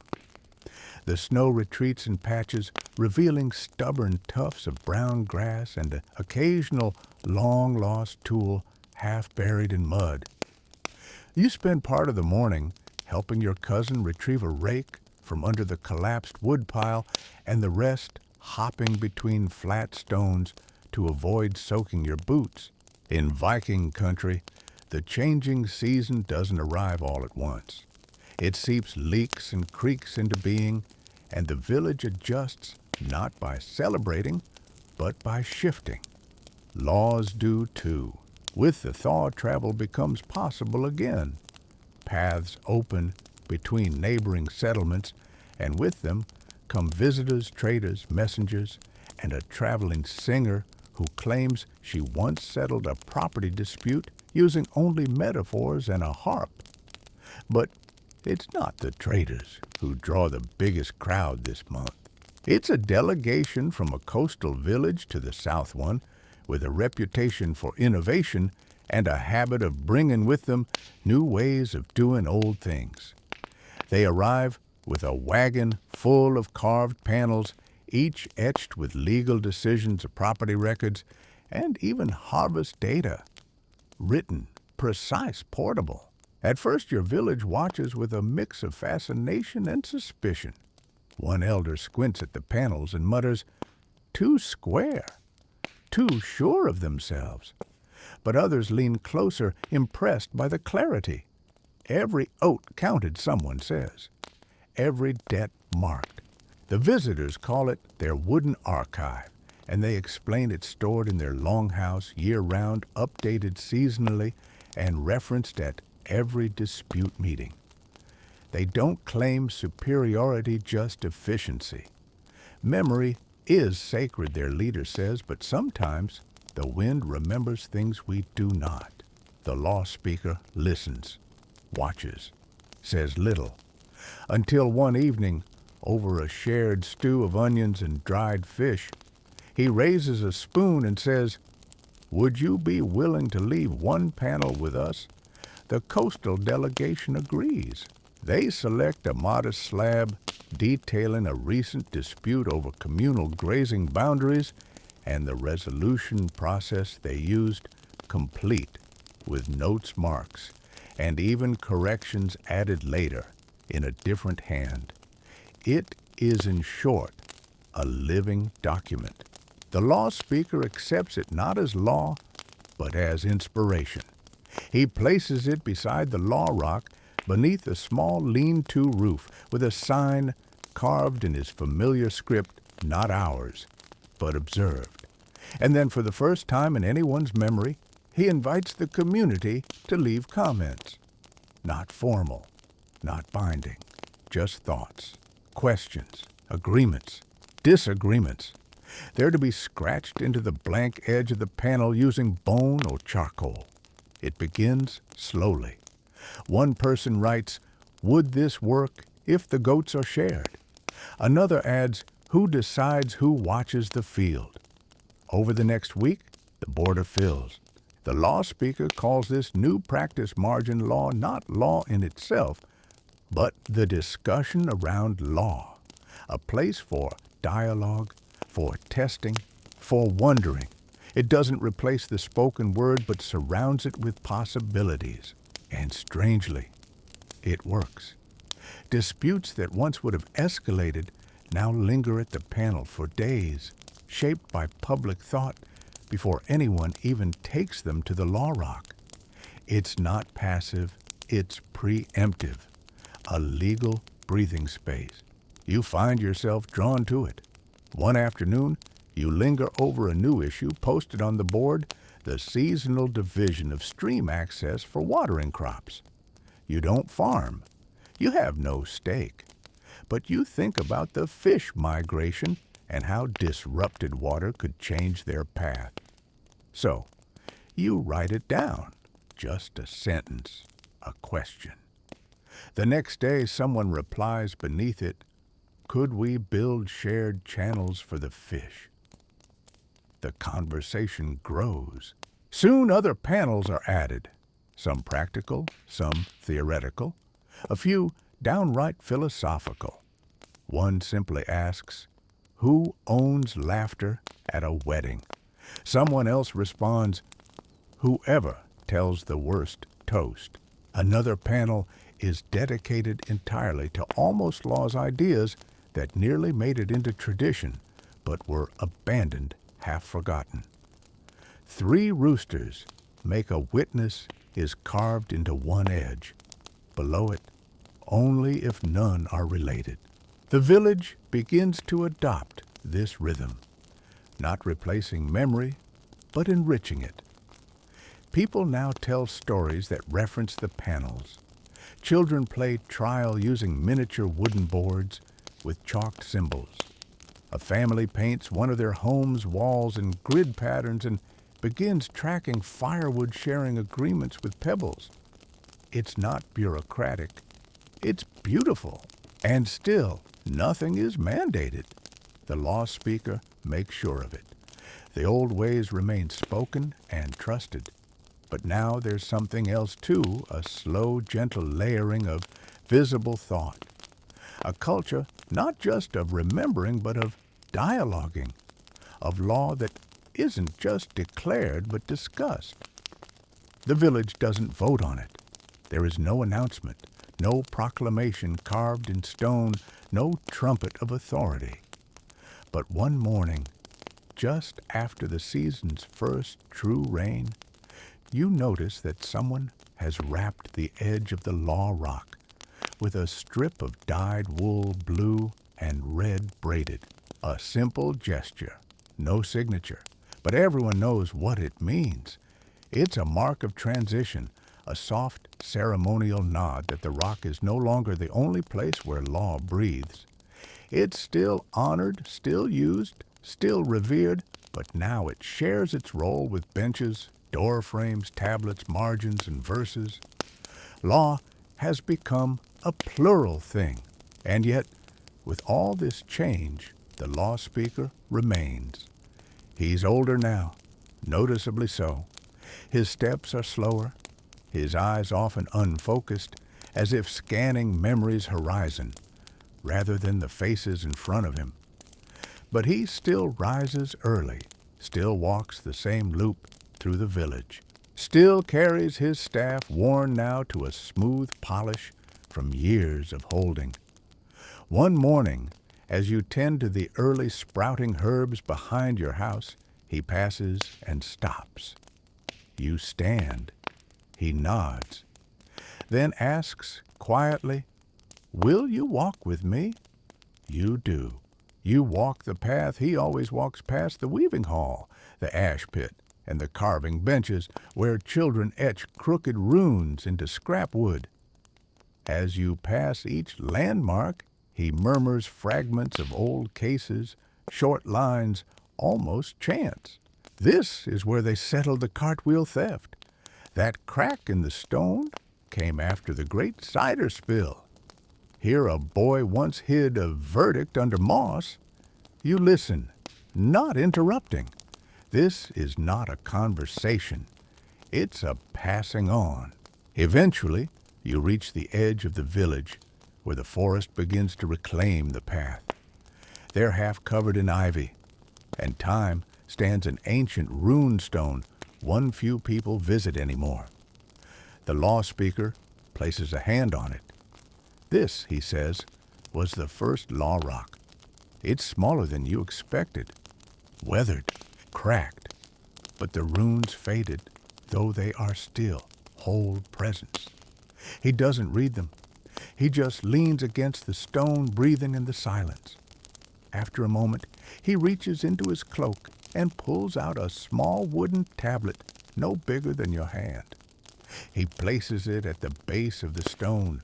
No words, no explanation. As you turn to walk back, he says, "Law is not what we carry. It's how we travel together." Then he smiles, a quiet, tired smile, and continues his loop. That evening, word spreads the law speaker has declared his intention to step down at the end of the season. He will finish the spring circuit, recite the final yearly laws, and then hand the staff to whoever the village chooses. There's no panic, no uproar, just stillness. A community preparing to thank a man for holding memory longer than any one person ever should. The choosing process is, of course, unstructured. No one knows exactly how to pick a new law speaker. It's never happened in living memory. And yet the village responds the way it always does, with creativity. Someone posts a suggestion board. Others begin composing spoken tributes to each possible candidate. A few try to nominate their goats for humor's sake, but the mood is more reverent than playful. In time, 3 names rise naturally: a former trader known for fair barter, a farmer whose storytelling can silence any room, and surprisingly, Halvard the blacksmith with the speak stone. You're invited to contribute, not with a vote, but with a memory. That's how the village decides, by remembering aloud who has embodied the law not in rulings, but in living. Every night people gather near the fire pit and offer moments. She once stayed up all night to mediate a marriage dispute with only bread and patience. He refused payment until the terms were clear for both parties. They turned a cart accident into a village feast. It's strange, beautiful, and a little chaotic. But slowly, a pattern emerges, not just of skill or cleverness, but of listening. When the decision is made quietly by consensus, it is Halvard who accepts. He does not cry. He does not boast. He simply says, "Then I will carry the remembering," and everyone exhales. The law speaker steps aside with grace. He does not vanish. He remains a presence, a voice. But now he rests, and in his place stands a man with soot on his sleeves and memory in his hands. The first law Halvard speaks as the new law speaker is not a ruling. It's a question: what today do we wish we remembered better? The answers come slowly: a mother's name, a lost tune, the recipe for a bread no one's made in a decade. He nods. Then let us begin there. Spring thickens not with flowers just yet, but with sound. Birds return first, not in flocks, but as soloists. One morning, you wake to a single call just outside your window, and by evening, the whole village feels like it's humming. Meltwater rushes faster now. carving noisy paths through the fields, pushing aside stones, even uncovering an old horseshoe someone lost 2 winters ago. Everything is stirring, everything is shifting, and under all that motion lies something subtler in adjustment in how the village breathes together now that a new law speaker holds the staff. Halvard is not the kind of man to fill silence with his voice. Where his predecessor was ceremonial, he is practical. Where the former law speaker delivered laws with rhythmic recitation, Halvard reads from memory. With a blacksmith's precision, slow, deliberate, with careful weight on every word. He doesn't try to sound wise, he sounds present. And that's enough. His first few sessions at the Law Rock are quiet, almost private. Attendance is smaller, not from lack of interest, but from trust. People come only when needed, because they know the law now lives in more than one place. And yet, Halvard brings something new to the role. He begins keeping what he calls the Record of Drift, a wooden slab updated weekly with a short summary of community events agreements made and customs evolving. Not legal rulings, just notes. Stream path diverted by frost melt fishing, adjusted accordingly. Goat sharing rotation added 1 day for the festival. New wedding song includes clause about broom ownership. It's all written in his own hand, rough but readable, and posted beside the margin boards under a small awning. Anyone can read it. Anyone can suggest edits. And slowly, the record becomes something of a heartbeat, a gentle weekly reminder that law is not just about conflict, it's about motion. This inspires a new trend, drift walls. Households begin painting a strip of board along the outside of their homes where they record small updates. Whether guest arrivals, trades offered. Some carve symbols, others use charcoal. One family marks each shared meal with a dot of color, forming a vibrant mosaic by month's end. It's not law, it's not news, it's life noticed, and because it's public, it creates a kind of ambient memory, the kind that prevents disputes before they begin. "Oh, I didn't realize they hosted guests last week," someone says, "before borrowing a tool. We'll wait another day." Meanwhile, the younger villagers have started something else entirely. Inspired by the Remembrance Council, they organize a new event, law rehearsals. It sounds dramatic, and it is, but not in the way you'd expect. Once a week, they perform imagined legal cases using real procedures.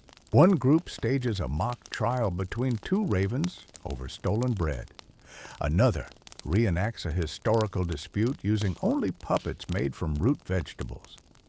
But beneath the silliness is something profound. They're practicing fairness, practicing process, and perhaps more importantly, they're learning the rhythm of law before they ever need to stand before the rock for real.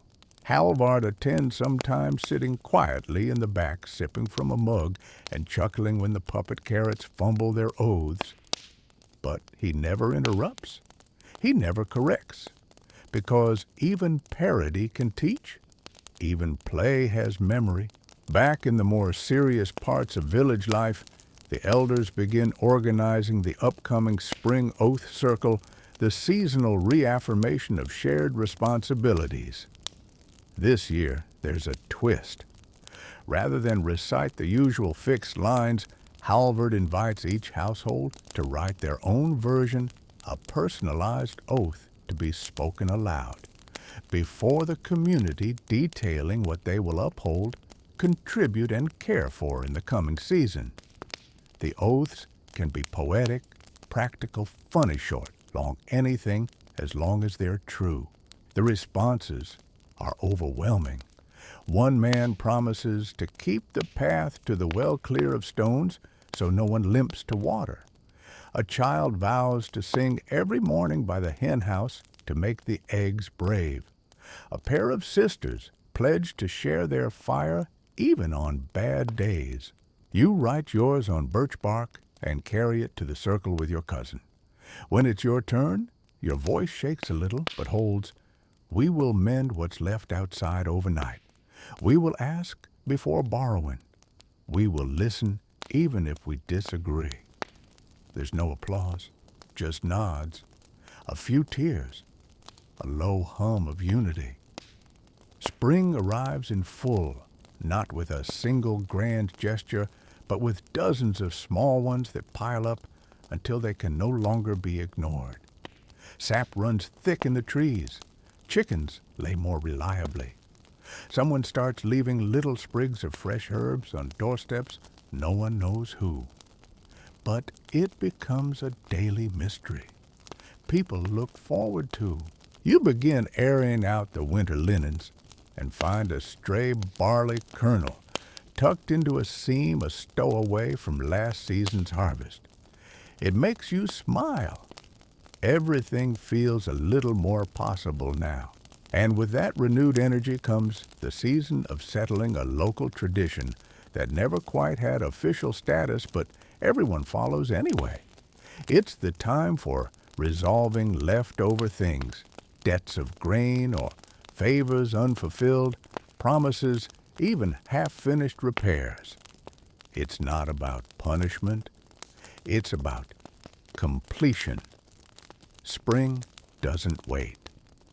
And neither does the village. The law speaker Halvard formalizes it a bit this year. He sets up a small table near the record of drift with a carved wooden box labeled Almost Finished Matters. Villagers are invited to write, carve, or whisper into the box any agreement that's lingering things left halfway or cases that were too small, too personal, or too complicated to ever become formal. It fills fast. You walk by on the second day and see a line of people waiting not to complain, but to close. One man admits he borrowed a cart 2 seasons ago and never returned it because the wheel cracked and he was too ashamed. The owner replies with the simple, "Help me mend it this week and it's yours." Another woman confesses to never repaying a honey debt because her bees died. A neighbor offers a swarm split and the two shake hands over the box. No law was broken, but something was healed. You find yourself writing something too, not urgent, just an acknowledgement that you promised once to help rethatch your cousin's shed and never did. You'd both forgotten. But the moment you whisper it into the box, you feel something loosen in your chest. That evening, your cousin stops by with a bundle of reeds and a grin.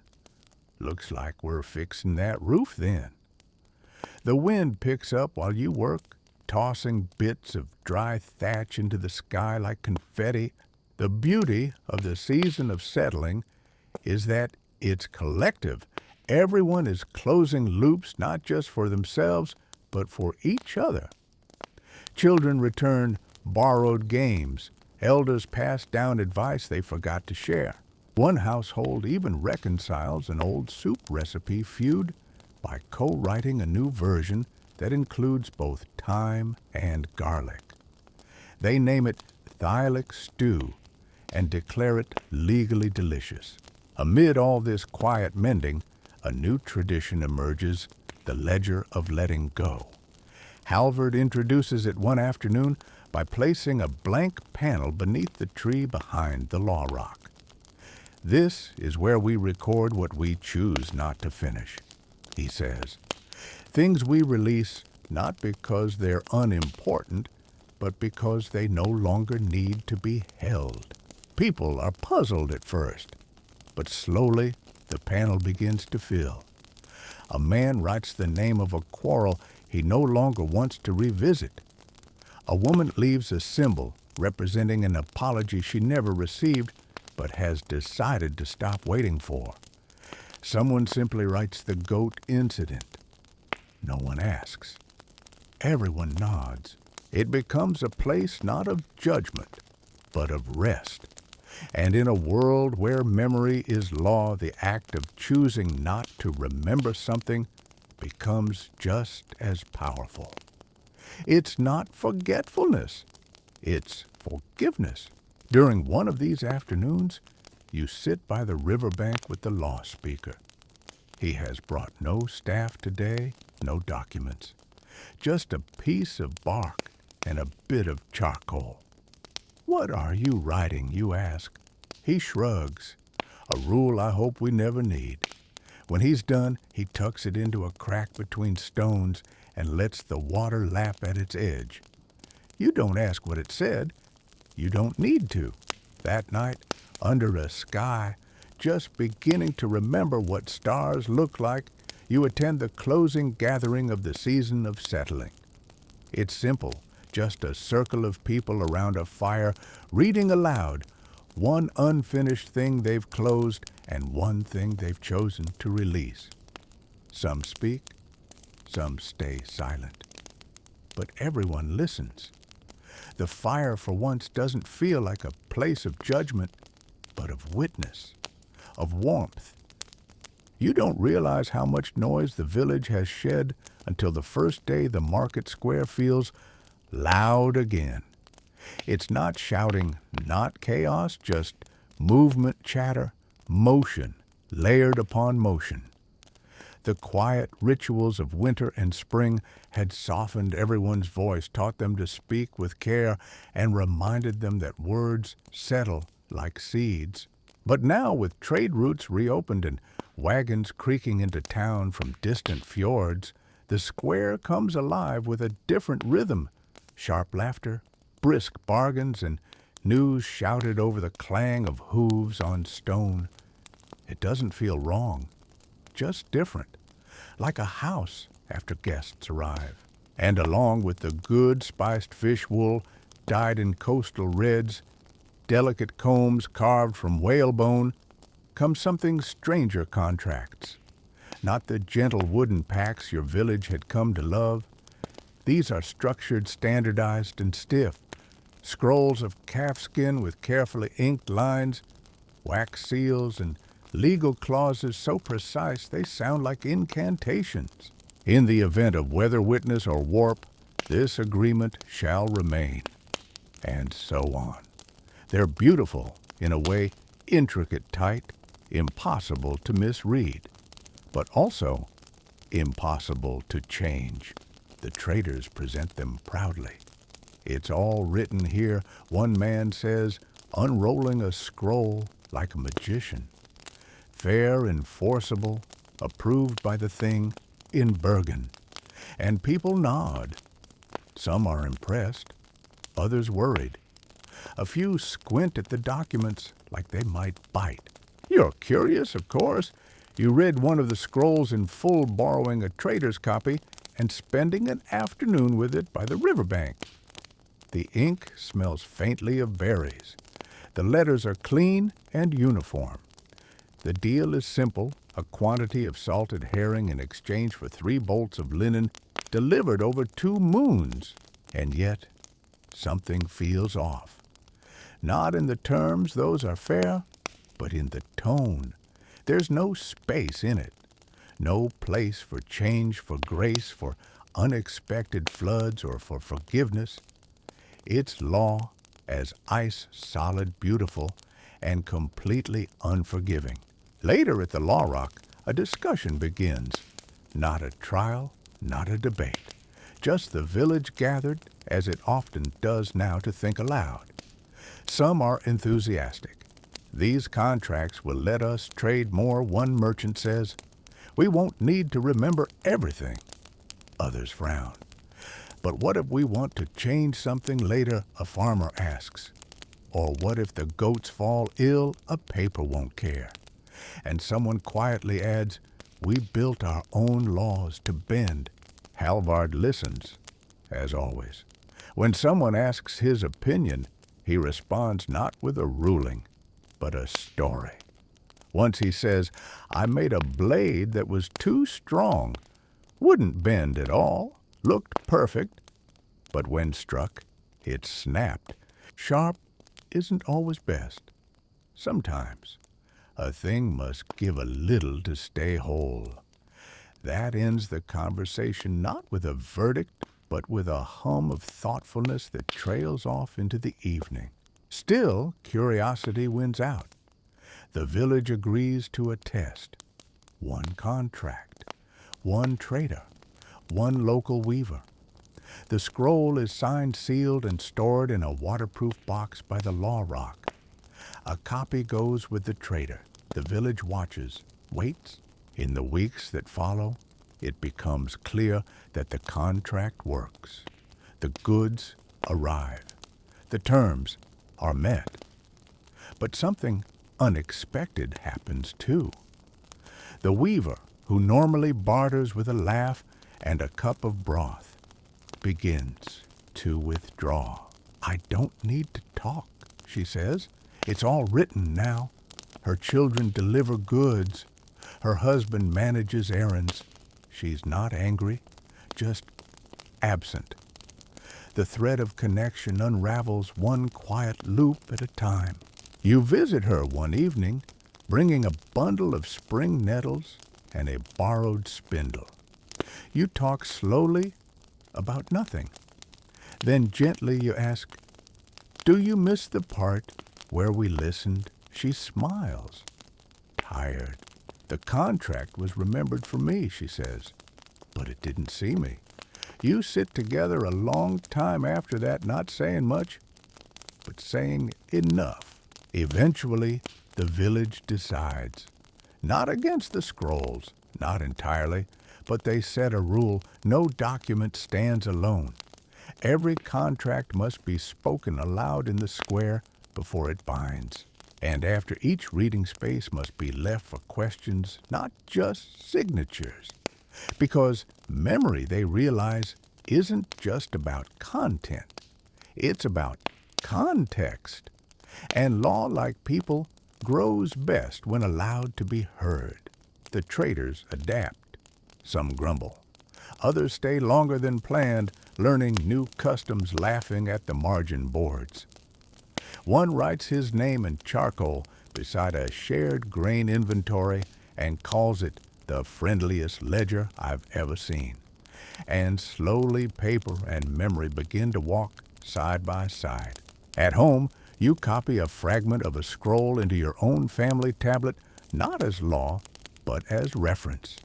Then beside it, you write your own words: "If forgotten, ask. If unclear, speak. If broken, mend before blaming." It isn't elegant, but it's yours. And that, you think, is the point. As dusk falls and the village settles beneath the sighing branches of spring, you watch the lanterns flicker beside the law rock, each one marking a voice, a question, a promise that lives not in ink, but in warmth. There's something peculiar about the first truly warm day of the season. It doesn't ask for attention, but it gets it anyway. People start speaking outdoors without thinking about coats. Doors stay open longer. Bread is set to rise on windowsills. Even the chickens seem to strut with a little more ceremony. You wake to light that feels not just brighter, but friendlier. And as the village breathes into its new rhythm, the law begins to hum differently, too quieter, yes, but deeper. It no longer lives only in declarations or verdicts. Now it hides in habits. It threads itself into songs. It begins, of course, with the children. One morning, you overhear two of them in a low-stakes argument over a shared ball of twine. Instead of shouting, one of them sings, "If you pull more than half, we measure with the stick." The other pauses, hums the melody, then nods. They fetch the measuring stick, a piece of driftwood etched with grooves, and divide the twine without another word. No adults intervene, no law speaker required, just rhythm, just rhyme. A rule passed down not as a lesson, but as a lullaby. By the end of the week, you're hearing these legal refrains everywhere.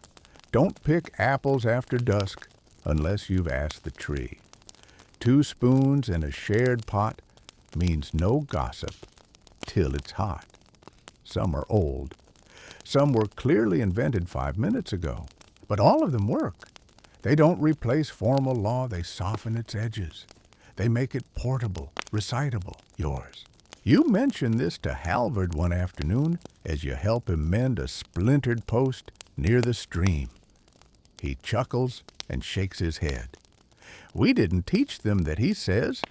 They just listened to everything we forgot we said. Then, after a pause, it's good. If they sing the rules, they might remember them kindly.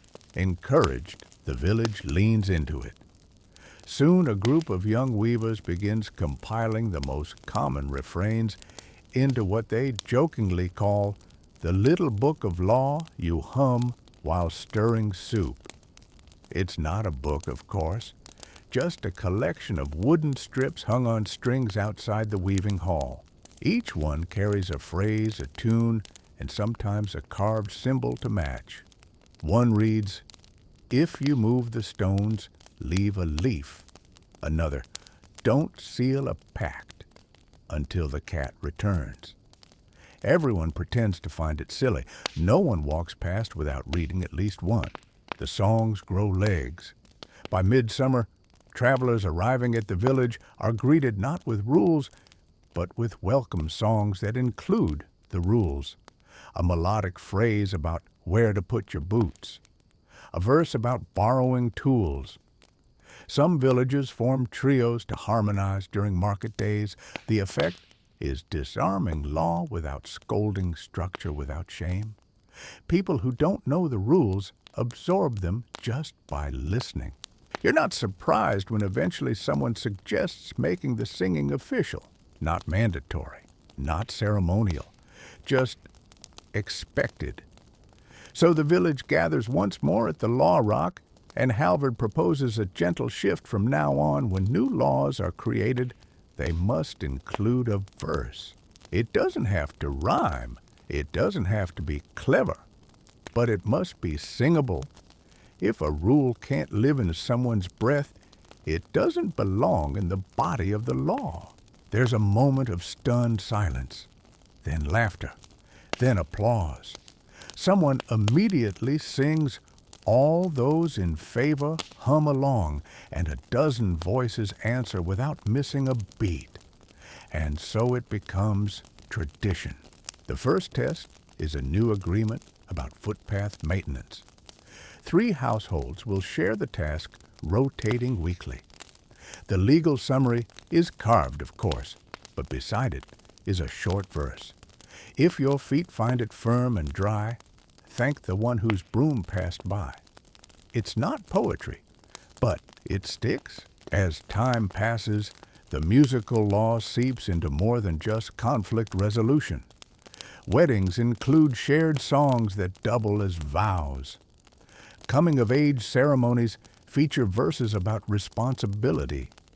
Even funerals adopt refrains about memory and fairness. Law becomes part of the village's soundtrack. You begin to hear it even in silence. And it changes you. You find yourself settling disputes before they form just by humming a reminder. You hear children correcting one another with lullabies instead of warnings. One night, as you walk home under the open stars, you hear 2 farmers harmonizing softly over fence duties, and you realize this isn't just tradition. It's infrastructure. Not wood, not stone, but air. Carried and shared. The law speaker continues to watch. He doesn't sing much, but he listens. And one evening, you find him humming under his breath while whittling a new staff.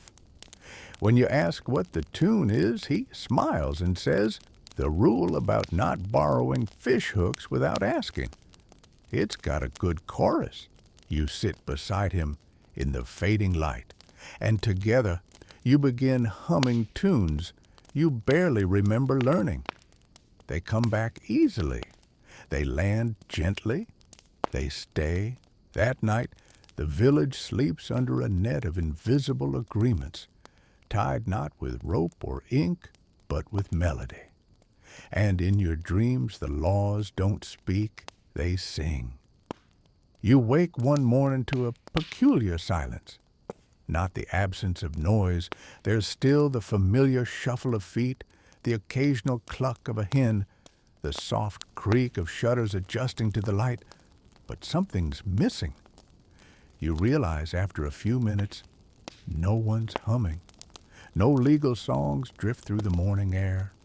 No children recite rhyme rules over breakfast. Even the margin boards are quiet, their usual chalk drawings left undisturbed from the day before. It's not eerie, just still, as if the whole village is holding its breath. By midday, the cause becomes clear. A wagon has arrived from the coast, not bringing goods or traders, but a scholar. She introduces herself as Freda from the Hall of Records across the sea, and she wears layers of soft gray linen that look like they've never met dirt. Her voice is warm but measured. She carries no staff, no scrolls, only a compact leather pouch, which she opens to reveal a law book, bound in bark-pressed leather, with pages etched in ink so fine it looks like spider thread. The book is small enough to cradle in two hands, and yet Freda speaks of it as though it holds an empire. This, she says to the village gathered in the square, is the Harmonized Codex. It's part of a new initiative to unify legal traditions among coastal and inland communities. Her tone is not condescending, not demanding, just inevitable. Halvard listens seated quietly on a carved bench.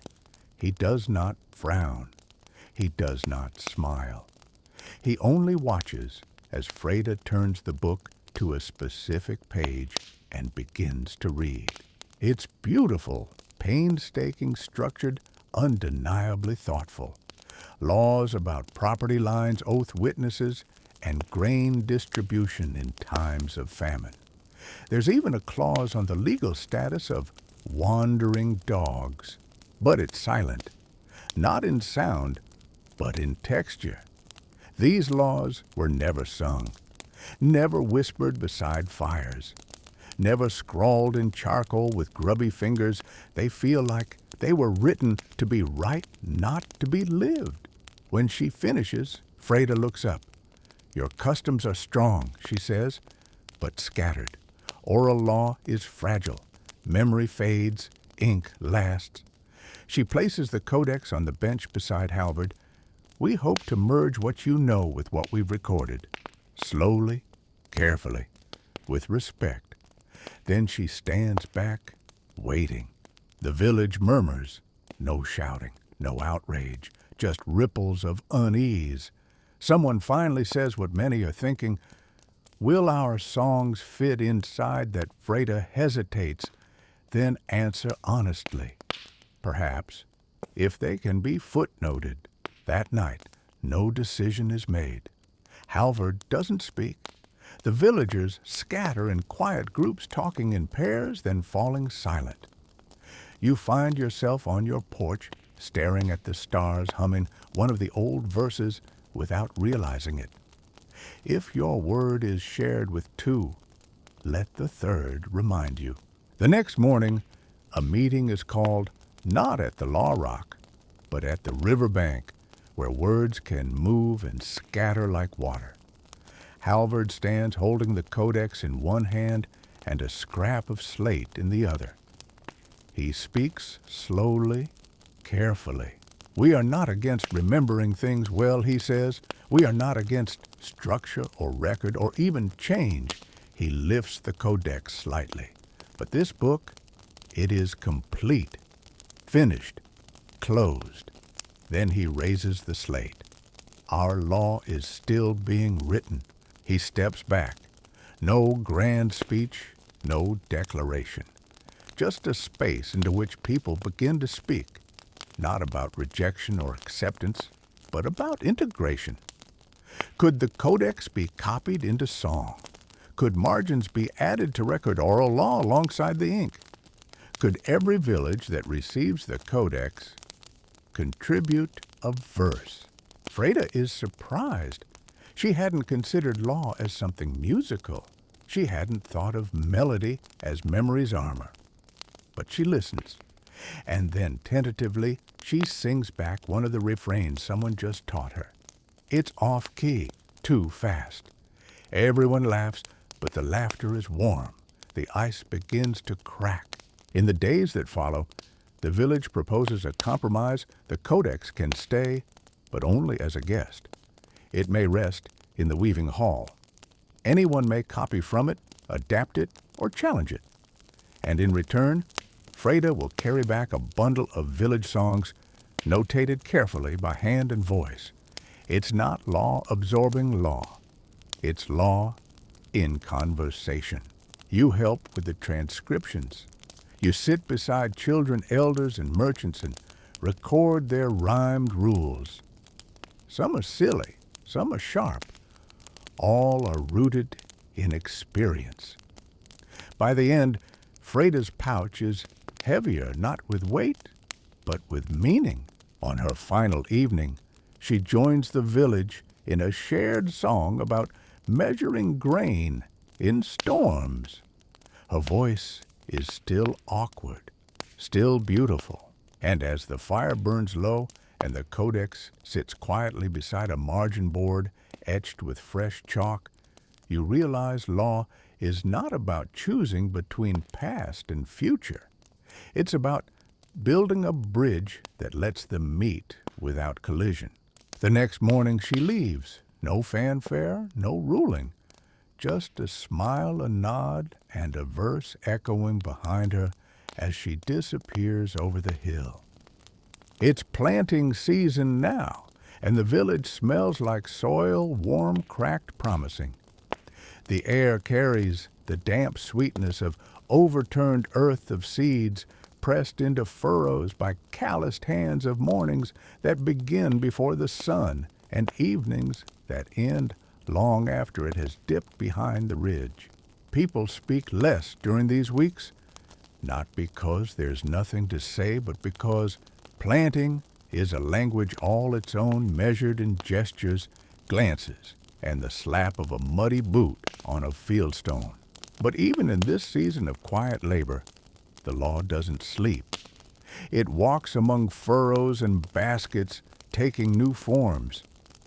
You first notice it when a boy stumbles while planting barley too close to his neighbor's plot.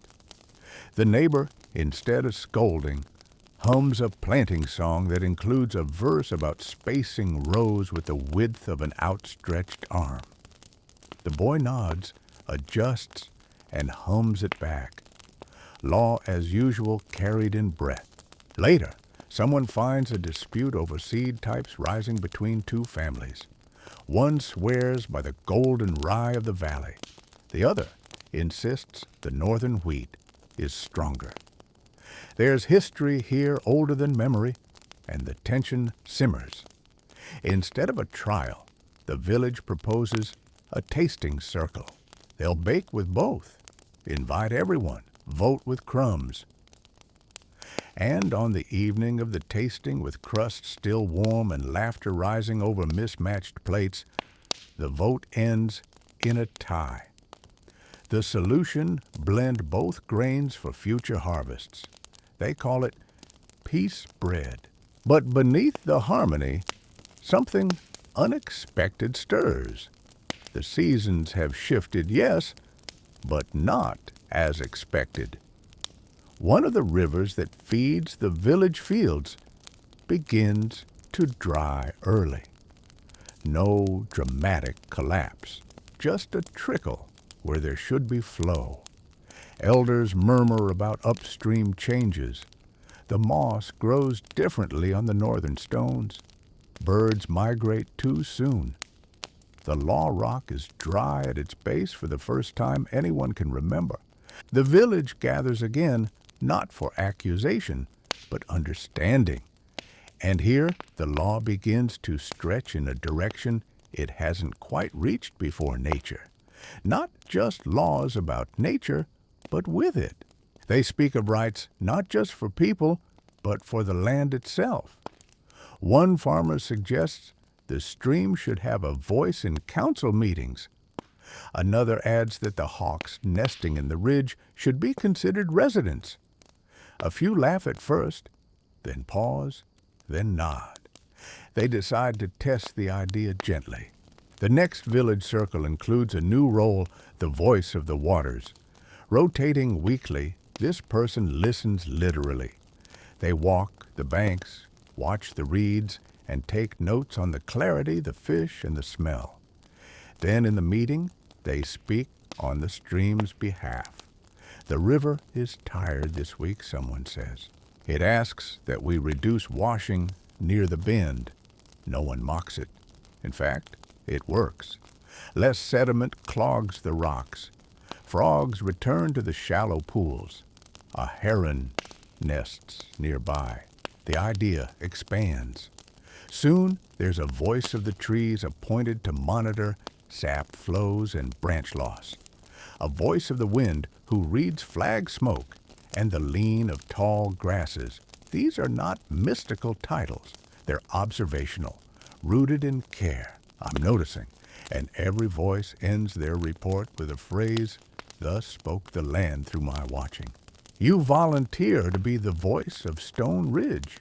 You walk it daily, running your fingers over lichen, listening to the echo of your own steps. You notice that one of the stones has shifted slightly, but enough to suggest frost has risen deeper this year. You report this. Halvard nods, then quietly moves the border markers 2 fingers width to adjust. No debate, just respond. Eventually, someone paints symbols for each voice on the village's north wall, water in swirls, trees in branching lines, and stones in stacked triangles. It becomes a visual record of the land's mood updated seasonally. Outsiders begin to ask about it when they visit. The village simply says, "These are our neighbors too." And in time, the law adjusts, not through grand changes, but through the soft bending of words to fit wider shoulders. New oaths include phrases like, "I will not forget the tree's patience," and "we vow to wait for the wind's answer before building." The law becomes ecological without ever using that word. You find yourself changing too. You pause before stepping off paths. You whisper thanks to the soil after planting, not out of superstition, out of acknowledgement, because when you look at the world and say, "You matter," it often replies, "So do you." One evening, as the fields glow gold and the frogs begin their chorus, you sit beside Halvard under a cedar tree. He asks what the Stone Ridge said today. You smile, it said nothing. Then, after a pause, "But it waited with me." He nods. That counts. As night falls and the village rests in its chorus of creatures and crackling fires, a quiet truth settles over you. Law isn't just about what we make for each other. It's about the agreements we honor with everything that lets us live. You don't remember exactly when the chalkboards became everywhere, but one morning you realize you can't walk 10 steps without seeing one. They're nailed beside barn doors, hung on trees leaned against fences, and propped on barrel tops. Most are small, no larger than a cutting board. Some are square and neat. Others are crooked slabs of old boatwood. But all of them are filled with writing names, drawings, announcements, rules, reminders, jokes, debates, and oaths. It's as if the village has turned inside out its thoughts, scribbled across every surface.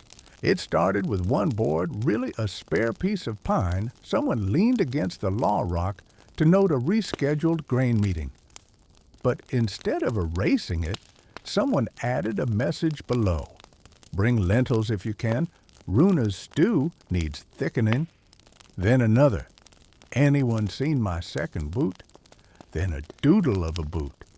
Then a reply. It's in the weaving shed, hanging from a broom. Soon there were boards outside the bathhouse. Only use 2 scoops of ash soap supply is low. A board near the river. Don't chase ducks on Tuesdays. They get testy. And most curiously, a board beside the blacksmith's hut that read, "If you're angry, write it here," instead of yelling. That board filled up by noon. You start checking them the way some check the weather casually, reflexively. There's comfort in seeing a neighbor's scrawl. You recognize handwriting like faces. Some use tidy block letters, others looping cursive. One person always draws a little sun in the corner of their messages, regardless of the content. Out of goat milk today. I forgive you, but I'm still mad. The law speaker never officially endorses the chalkboards. He doesn't need to. People treat them seriously enough on their own. Disputes are settled there in drawn diagrams. Arguments about grain storage ratios are illustrated with bags and stick figures. Even formal judgments sometimes appear on the main square board, not because they have to, but because everyone now expects to see the law, not just hear it. This shift doesn't replace oral tradition. It anchors it. When someone sings a legal verse, you'll often find the same idea scrawled somewhere in chalk. When an oath is taken aloud, a witness might copy it down, decorate the borders with flowers, and hang it near the market for a few days so everyone can witness it in both breath and ink, or rather, dust. Chalk becomes precious. The village begins trading for more sticks of white gray and even rare blues and reds. Children guard their personal pieces in tiny pouches. Some people carve holders to keep the chalk from snapping. A new term spreads, dust keeping, the act of tending to the boards, updating them, clearing outdated messages with a wet cloth, smoothing out splinters, and keeping the language fresh. It becomes a kind of public gardening. One elder too stiff to work fields anymore adopts a half-dozen boards and becomes the unofficial chalk keeper. They add small touches, curlicues around birthday stars, beside shared meals and flowers next to obituaries. Their gentle presence turns the boards into something softer, almost holy. Naturally, questions begin to arise. Should everything written be considered law? If someone writes, "Don't step here, sacred soil," does that make it binding? If a child writes, "No shoes in the berry patch," do adults need to comply? The village discusses, not urgently, not harshly, just curious. Eventually, they agree a mark must be added to denote intent. A tiny knot symbol, 3 lines converging, means the message is meant as law or shared agreement. Anyone can propose such a rule, but it must be signed beneath by at least 3 others. This gives rise to a new habit, small bands of neighbors gathering to discuss and approve a chalk idea before drawing the knot. They call these little groups knot circles. One day you pass a board that reads, "We agree not to play flutes during nap hour," followed by 3 names and the knot mark. Someone has drawn a tiny flute with a sleeping face beside it. It feels oddly official and entirely charming. But not all chalk is charming. One morning, a cruel message appears, sharp words about someone's debt etched in frustration meant to shame. People gather. They don't yell. They erase it together silently. Then a new message is written. "We don't record wounds. We record repairs." 3 people sign. Not added. It stays. You begin to see the chalkboards as living things. They breathe. They change. They forget and remember, and more than anything, they reflect. They aren't just mirrors of law, they're windows into a village learning daily what it means to live together. Sometimes, when you're unsure, you find yourself writing a question on a blank board and walking away. Hours later, you return to find someone's answer. Sometimes it's helpful. Sometimes it's funny. Once, it was a drawing of a dancing goose labeled "Consider this instead." Oddly, it helped. Late one evening, you pass the main board and see a new message glowing faintly in the moonlight. Thank you for walking gently here. It has no name, no knot, no expectation, just gratitude. You add a small star beside it and keep walking. That night, you dream of words made of dust, carried on the wind, resting on wooden boards until someone needs them. The first time someone proposes a silence rule, the village laughs. Not unkindly, just with the surprised, gentle laughter of people who've never considered such a thing. Silence, after all, was always part of life. It came with snowfall, with mourning, and with early morning fishing trips. It didn't need to be declared. But the proposal is different. It isn't about quiet as absence. It's about quiet as presence. A structured pause. A legal space between decisions. There are moments, says the woman who suggests it, when speaking too soon breaks more than it mends. It begins as an experiment. After every dispute resolved at the Law Rock, a small bowl is placed at the center of the meeting circle.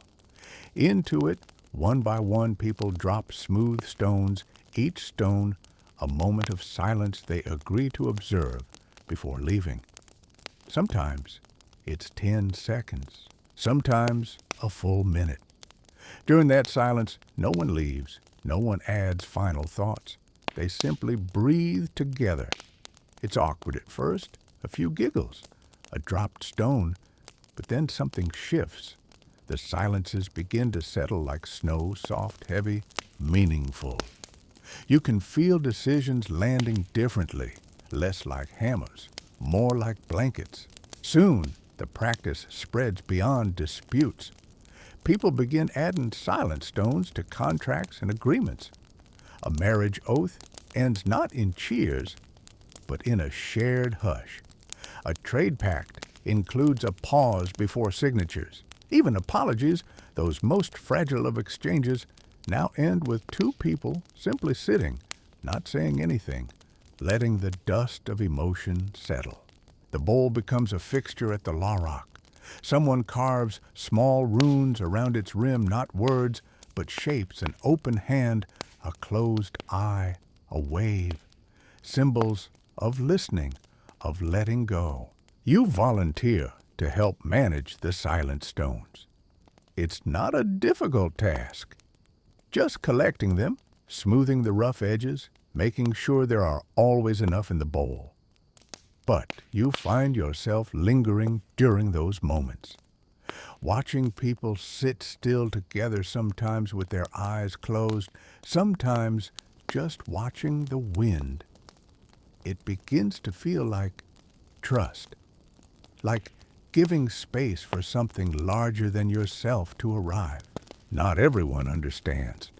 A traveler once scoffs after watching a dispute about goats end in a full minute of silence. You people wait like the answer will rise from the ground, he mutters. Halvard, overhearing, simply replies, sometimes it does. The practice deepens. A weaver writes a short verse, let the hush hold what you can't yet name. It gets added to the chalkboard outside the weaving hall. Others begin contributing silent gestures to match. A closed fist pressed to the heart.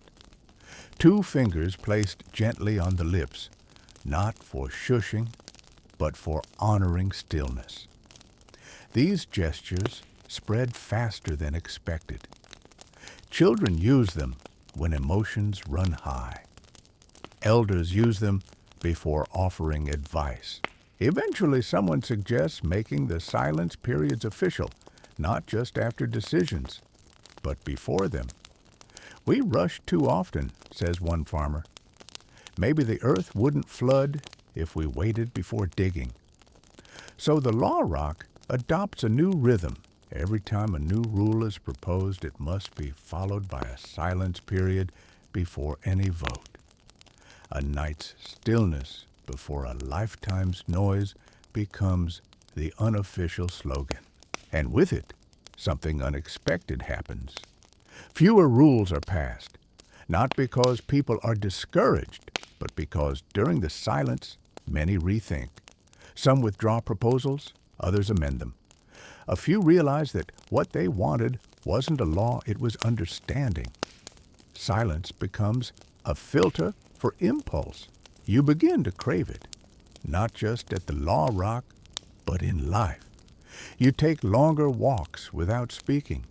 You linger at doorways before entering. You start noticing more the shift of clouds, the weight of your own thoughts, the way your feet sound against different kinds of earth. In silence, the world gets louder, but not noisier. Eventually, the village creates a new chalkboard black slate placed near the oldest tree in the center square. It contains no words, only a white spiral and a carved message. If you need to pause, sit here. No one will ask why. It becomes one of the most visited spots in the village. One day a child asks, "Is silence a law now?" Halvard answers, "No. But it's where the law goes to breathe." And so you find yourself changing again, not in grand ways, in subtle ones. You interrupt less, you wait more, you let people finish their silences before offering your own thoughts. You begin to understand that silence is not empty. It is dense with meaning, shaped by those who trusted enough to leave space.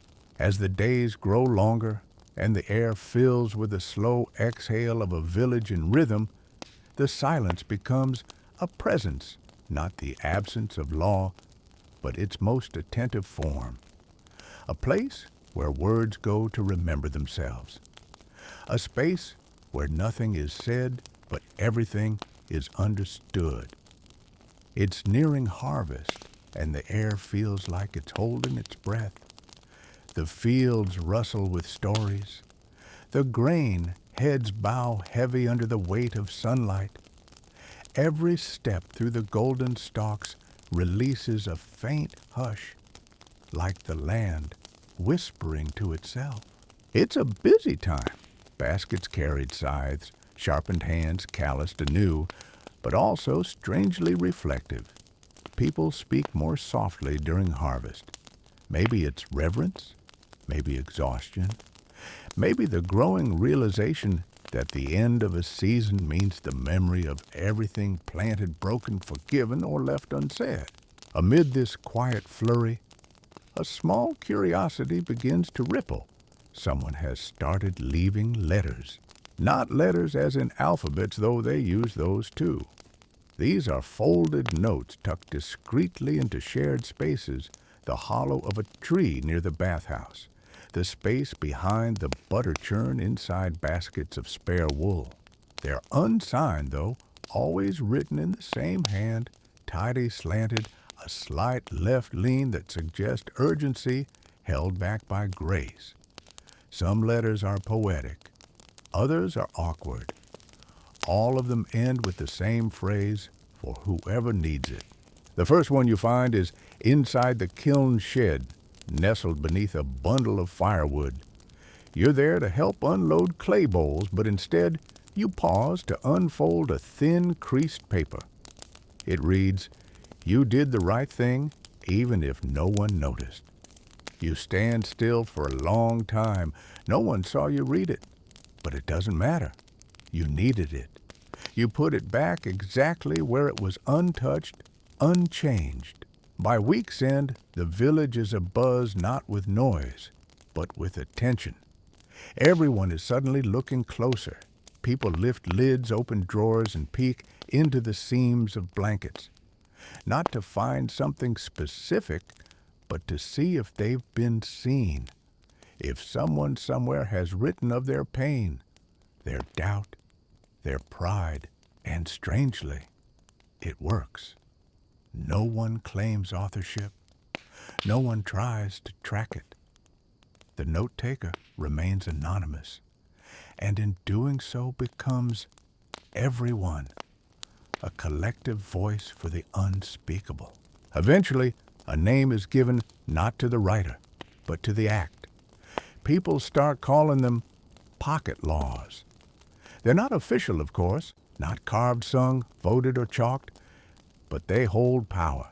You overhear someone say, "That letter saved my anger from becoming a rule."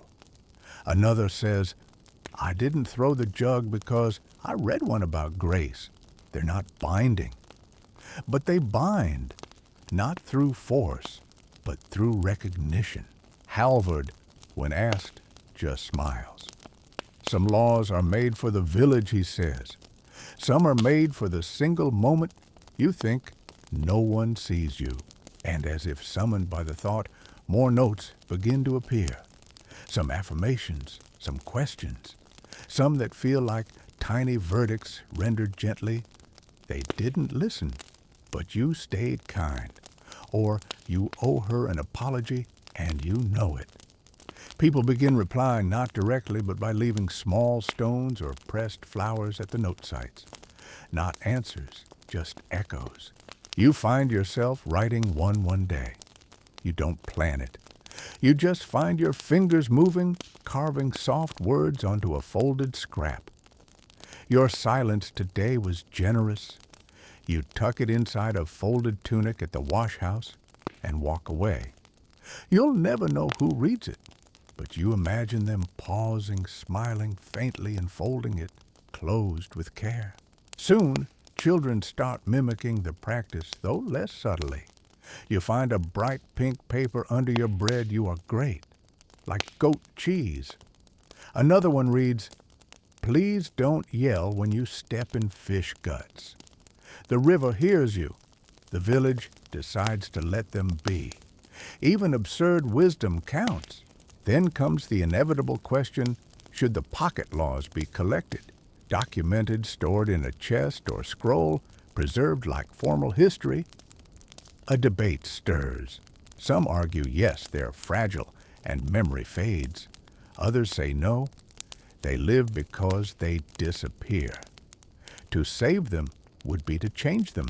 Halvard suggests a third way: let each letter exist only as long as it is needed. After that, it may be burned, buried, or carried away by wind. And so the custom forms when someone is ready, they release their letter into the fire or into the stream, whispering a final thank you before letting it go. Law becomes ephemeral, not because it's weak, but because its strength was never meant to last forever. Just long enough. One foggy morning you find a letter tucked into your sleeve. You didn't notice it before. You don't know who placed it there. You unfold it slowly. It says, "You're not the same person you were in spring." That's a kind of harvest, too. You hold it for a moment, your fingers trembling slightly. Autumn sharpens everything. The wind feels cleaner now, its edges crisp as split apples. Leaves lose their grip one by one, spinning slowly through the air like forgotten promises. Smoke from hearth fires curls upward in soft question marks. And everywhere there's a strange combination of letting go and gathering in food wood, thoughts, regrets, and gratitude. The village slows down and leans inward. You can feel the season nudging people to look back quietly without ceremony. It's during this time that the Book of Exceptions appears. No one announces it. It simply arrives one morning at the Law Rock, resting beneath the bowl of silent stones. The cover is worn leather, the pages thick and unruled, and the spine creaks when opened as if protesting its own existence. On the first page in deliberate script is written, "For what could not fit." At first, no one touches it. People glance at it curious but wary. It doesn't look like a legal text. No knots, no stamps, no verses. Just that title and a single line underneath. Not all rules work every time. Halvard is the first to write in it. He pens an entry about a man who stole a blanket during a snowstorm. The law says theft is punished, he writes. But the snow was deeper than the law. He signs his name, then closes the book gently. The next day, someone adds a page about a broken fence shared by two families who resolved the issue with a foot race instead of a fine. The faster one got to choose the wood. No one complained. Slowly, entries begin to accumulate, one then another, then a small cluster. They aren't loopholes. They aren't cheats. They're moments. Places where the law paused, took a breath, and said, "Not this time." They're messy, beautiful, frustrating, honest. You read them when no one's watching. One story tells of a child who lied to protect a sibling. Another tells of a trader who overstayed their welcome because the sea froze unexpectedly. Each entry ends with a quiet phrase, "Exception granted." No defense, no analysis. Just the decision and the humility to record it. And with every new page, the book becomes heavier not in weight, but in meaning. It becomes a record not of what the village believes, but of what it forgives, what it allows to remain complicated. The villagers start calling it the soft book. They treat it with an odd mixture of reverence and sadness. You notice people flipping through its pages on gray mornings before hard talks and after funerals. They don't read for guidance. They read to remember that perfection was never the goal. Eventually, someone adds a cover page, use sparingly, read often. The Book of Exceptions is never copied, never sung.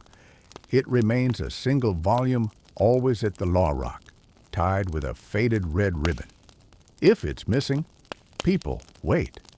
No decisions are made without it nearby, not because it holds answers, but because its presence reminds them to ask better questions. One day you add your own entry. It takes weeks to find the words. You write about a promise you broke to a friend, not because you wanted to, but because keeping it would have caused more harm. You write it plainly, no excuses, just the event, the choice, and the impact. You close the book and feel your shoulders drop. You hadn't realized how much weight you were carrying. Later that evening, you find a note tucked near your firewood stack, one of the pocket laws. It says, "You don't have to be the rule you broke. You don't know if someone saw your entry. You don't need to. It's enough to know that exceptions too are seen." As the wind whistles through empty branches and the first frost traces the windows, the Book of Exceptions rests on its shelf, neither proud nor hidden. It exists because people do. Flawed, hopeful learning. And somehow, knowing that there's a place for what doesn't fit, what doesn't quite obey the rhythm, makes the rhythm gentler, more human. You stand by the law rock at dusk, watching your breath fog the air. The silence bowl, the chalkboard, the knot marks, they're all still there. But tonight, your eyes drift to the soft book wrapped in its ribbon, waiting patiently for the next imperfect moment that someone will be brave enough to write down.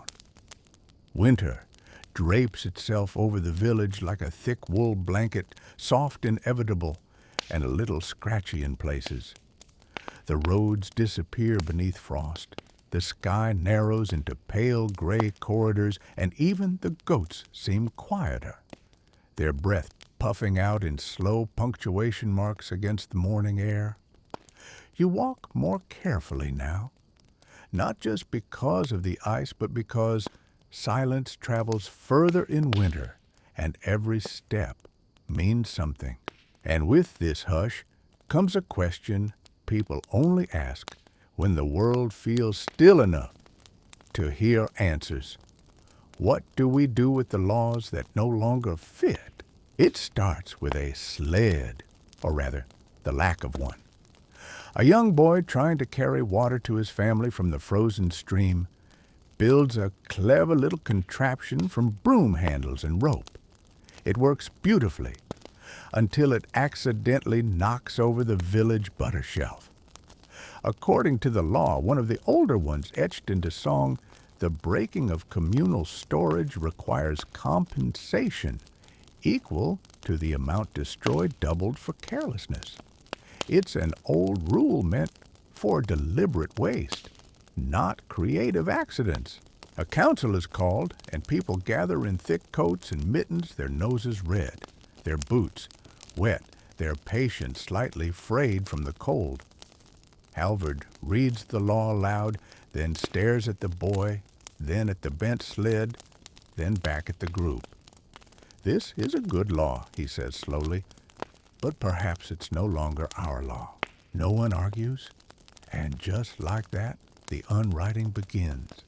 Not erasing exactly. No law is struck from the stones or scraped off the chalkboards. Instead, they are moved, reclassified. A new board is built smaller, rounded, and made from a pale birch slab. Across the top, someone carves in soft lettering, "Laws we've outgrown." The process is slow.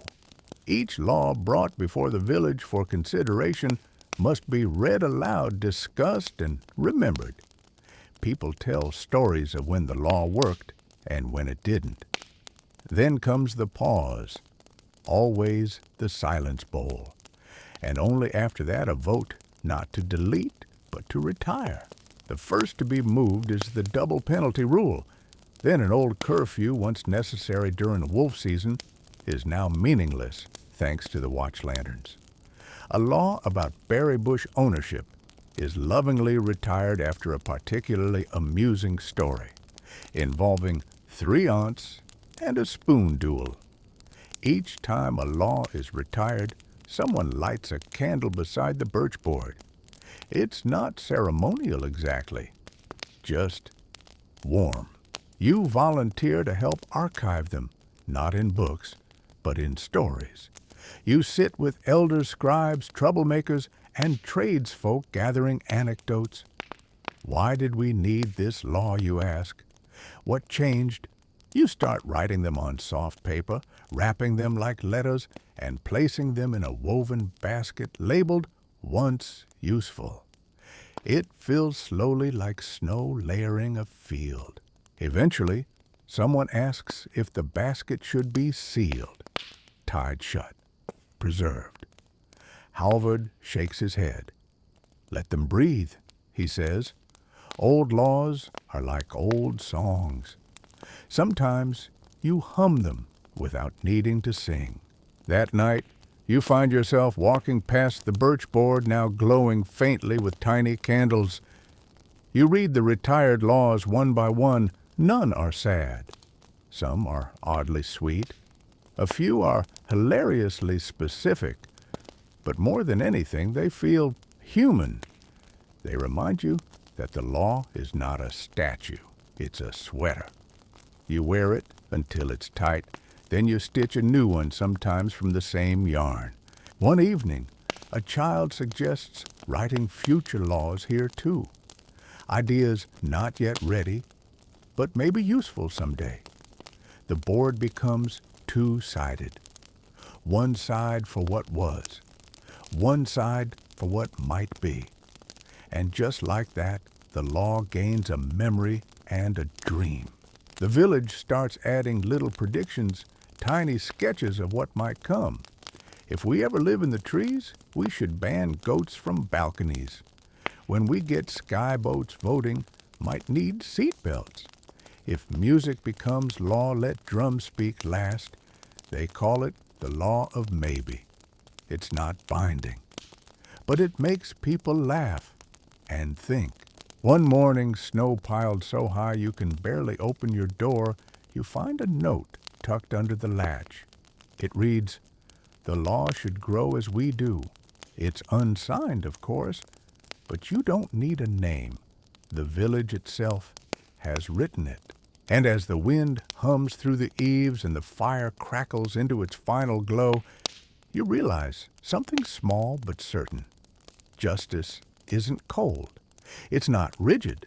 It's warm, like hands pressed together, like candles lit for things we no longer need but still love.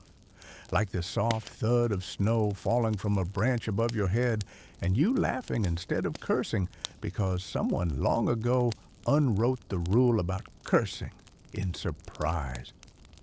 The last frost comes without fanfare. One day the village wakes to find the icicles gone, the air tender, and the ground soft beneath careful feet. Sap begins to rise in the trees slow and sweet. Chickens grow bolder. The goats start sleeping on rocks again. And all across the valley shutters creak open, not from wind, but from people remembering how to welcome the sun. It's a season not of celebration, but of returning to warmth, to rhythm, to the quiet laws that live inside people not on stone. You notice it in the way folks talk. Less about what must be done, more about what could be. A potter wonders aloud if glazes should be traded instead of taxed. A shepherd muses about letting sheep choose their own grazing routes. Someone suggests renaming the Law Rock into the Listening Stone just to see if it changes how people speak around it. These aren't demands. They're possibilities, stretching like thawed rivers. The chalkboards begin to overflow, not with rules, but with reflections. I followed a rule yesterday and it felt like dancing. I broke one today and it felt like healing. I didn't know I needed the silence until it held me. Halvard, now older and slower, walks with a carved cane and reads the boards like one might read poems out loud, then quiet, then again. You walk beside him, sometimes holding your own thoughts like warm stones in your coat pocket. He tells you something one evening as the sun sets behind the Law Rock. The law was never about being right. It was about making room for people to stay, and you realize that might be the truest thing you've heard. Spring gatherings begin again, small ones at first. Villagers meet not to settle disputes, but to tend the laws like gardens. They read old verses, rewrite ones that feel too tight, add grace notes. One person suggests singing the exceptions as lullabies. Another brings bread to each meeting as if to remind everyone that no law is more important than a shared meal. The silence bowl stays, though it's now painted with wildflowers. The book of exceptions gets a new ribbon, sky blue, soft to the touch. The chalkboards are cleaned with care, then smudged with two beginnings. And you start writing your own verses, quiet ones, not to be read aloud, but to be remembered. You write of the boy with the sled, the woman who paused before speaking, the unwritten rules of kindness, of waiting, of choosing what doesn't need a punishment to be understood. The village doesn't call itself a legal marvel. No one here says they've perfected justice. But they've done something harder. They've made it gentle, flexible, alive. They've made it part of the day, not just the courtroom. It lives in warm tea offered before arguments, in chalk dust on a sleeve. In the moment, someone hesitates before correcting another, not out of fear, but out of respect. On the last evening of spring's first week, you find a new chalkboard beside the old well. It's blank, except for one line in the middle. If you were to write the next law, what would it begin with? You don't answer, not right away. You sit beside it and watch as others pass. Some smile, some pause. One person adds a drawing of a seed. Another writes, "Begin with listening." As the stars prick open the sky and the village dims its lanterns one by one, you head home through streets lined not with banners, but with small signs of care, a repaired step, a warmed stone, a note left on a windowsill, and in that moment you understand the best laws are the ones that don't feel like laws at all. They feel like home. So now the fire has dimmed to glowing embers, and the village sleeps beneath a sky scattered with stars. The chalkboards rest. The silence bowl is empty. Even the book of exceptions ribbon, loosely tied, waits patiently for morning light. You lie there tucked beneath your blanket eyes, just barely open, and the story lingers not in its grand moments, but in its small, quiet mercies. You remember the warmth of unwritten laws, the ones shaped not by judgment, but by care. You remember the hush before a decision, the candle beside a retired rule, and the folded note you never expected but always needed. None of it was perfect, and that's exactly why it worked. Because what made it beautiful wasn't the sharpness of its justice, but the softness of its forgiveness. The willingness to say, "Let's pause here." The courage to ask, "Could this be different now?" And the wisdom to know when to leave a law behind with grace. You don't need to carry the whole story with you, just the feeling it left behind, that it's okay to change, to listen longer, and to make space for kindness in the rules we live by. So take a breath. Let your body sink a little deeper into stillness. You're safe now.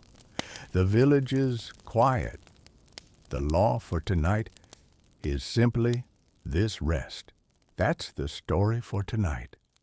May your dreams be filled with wonder and peace.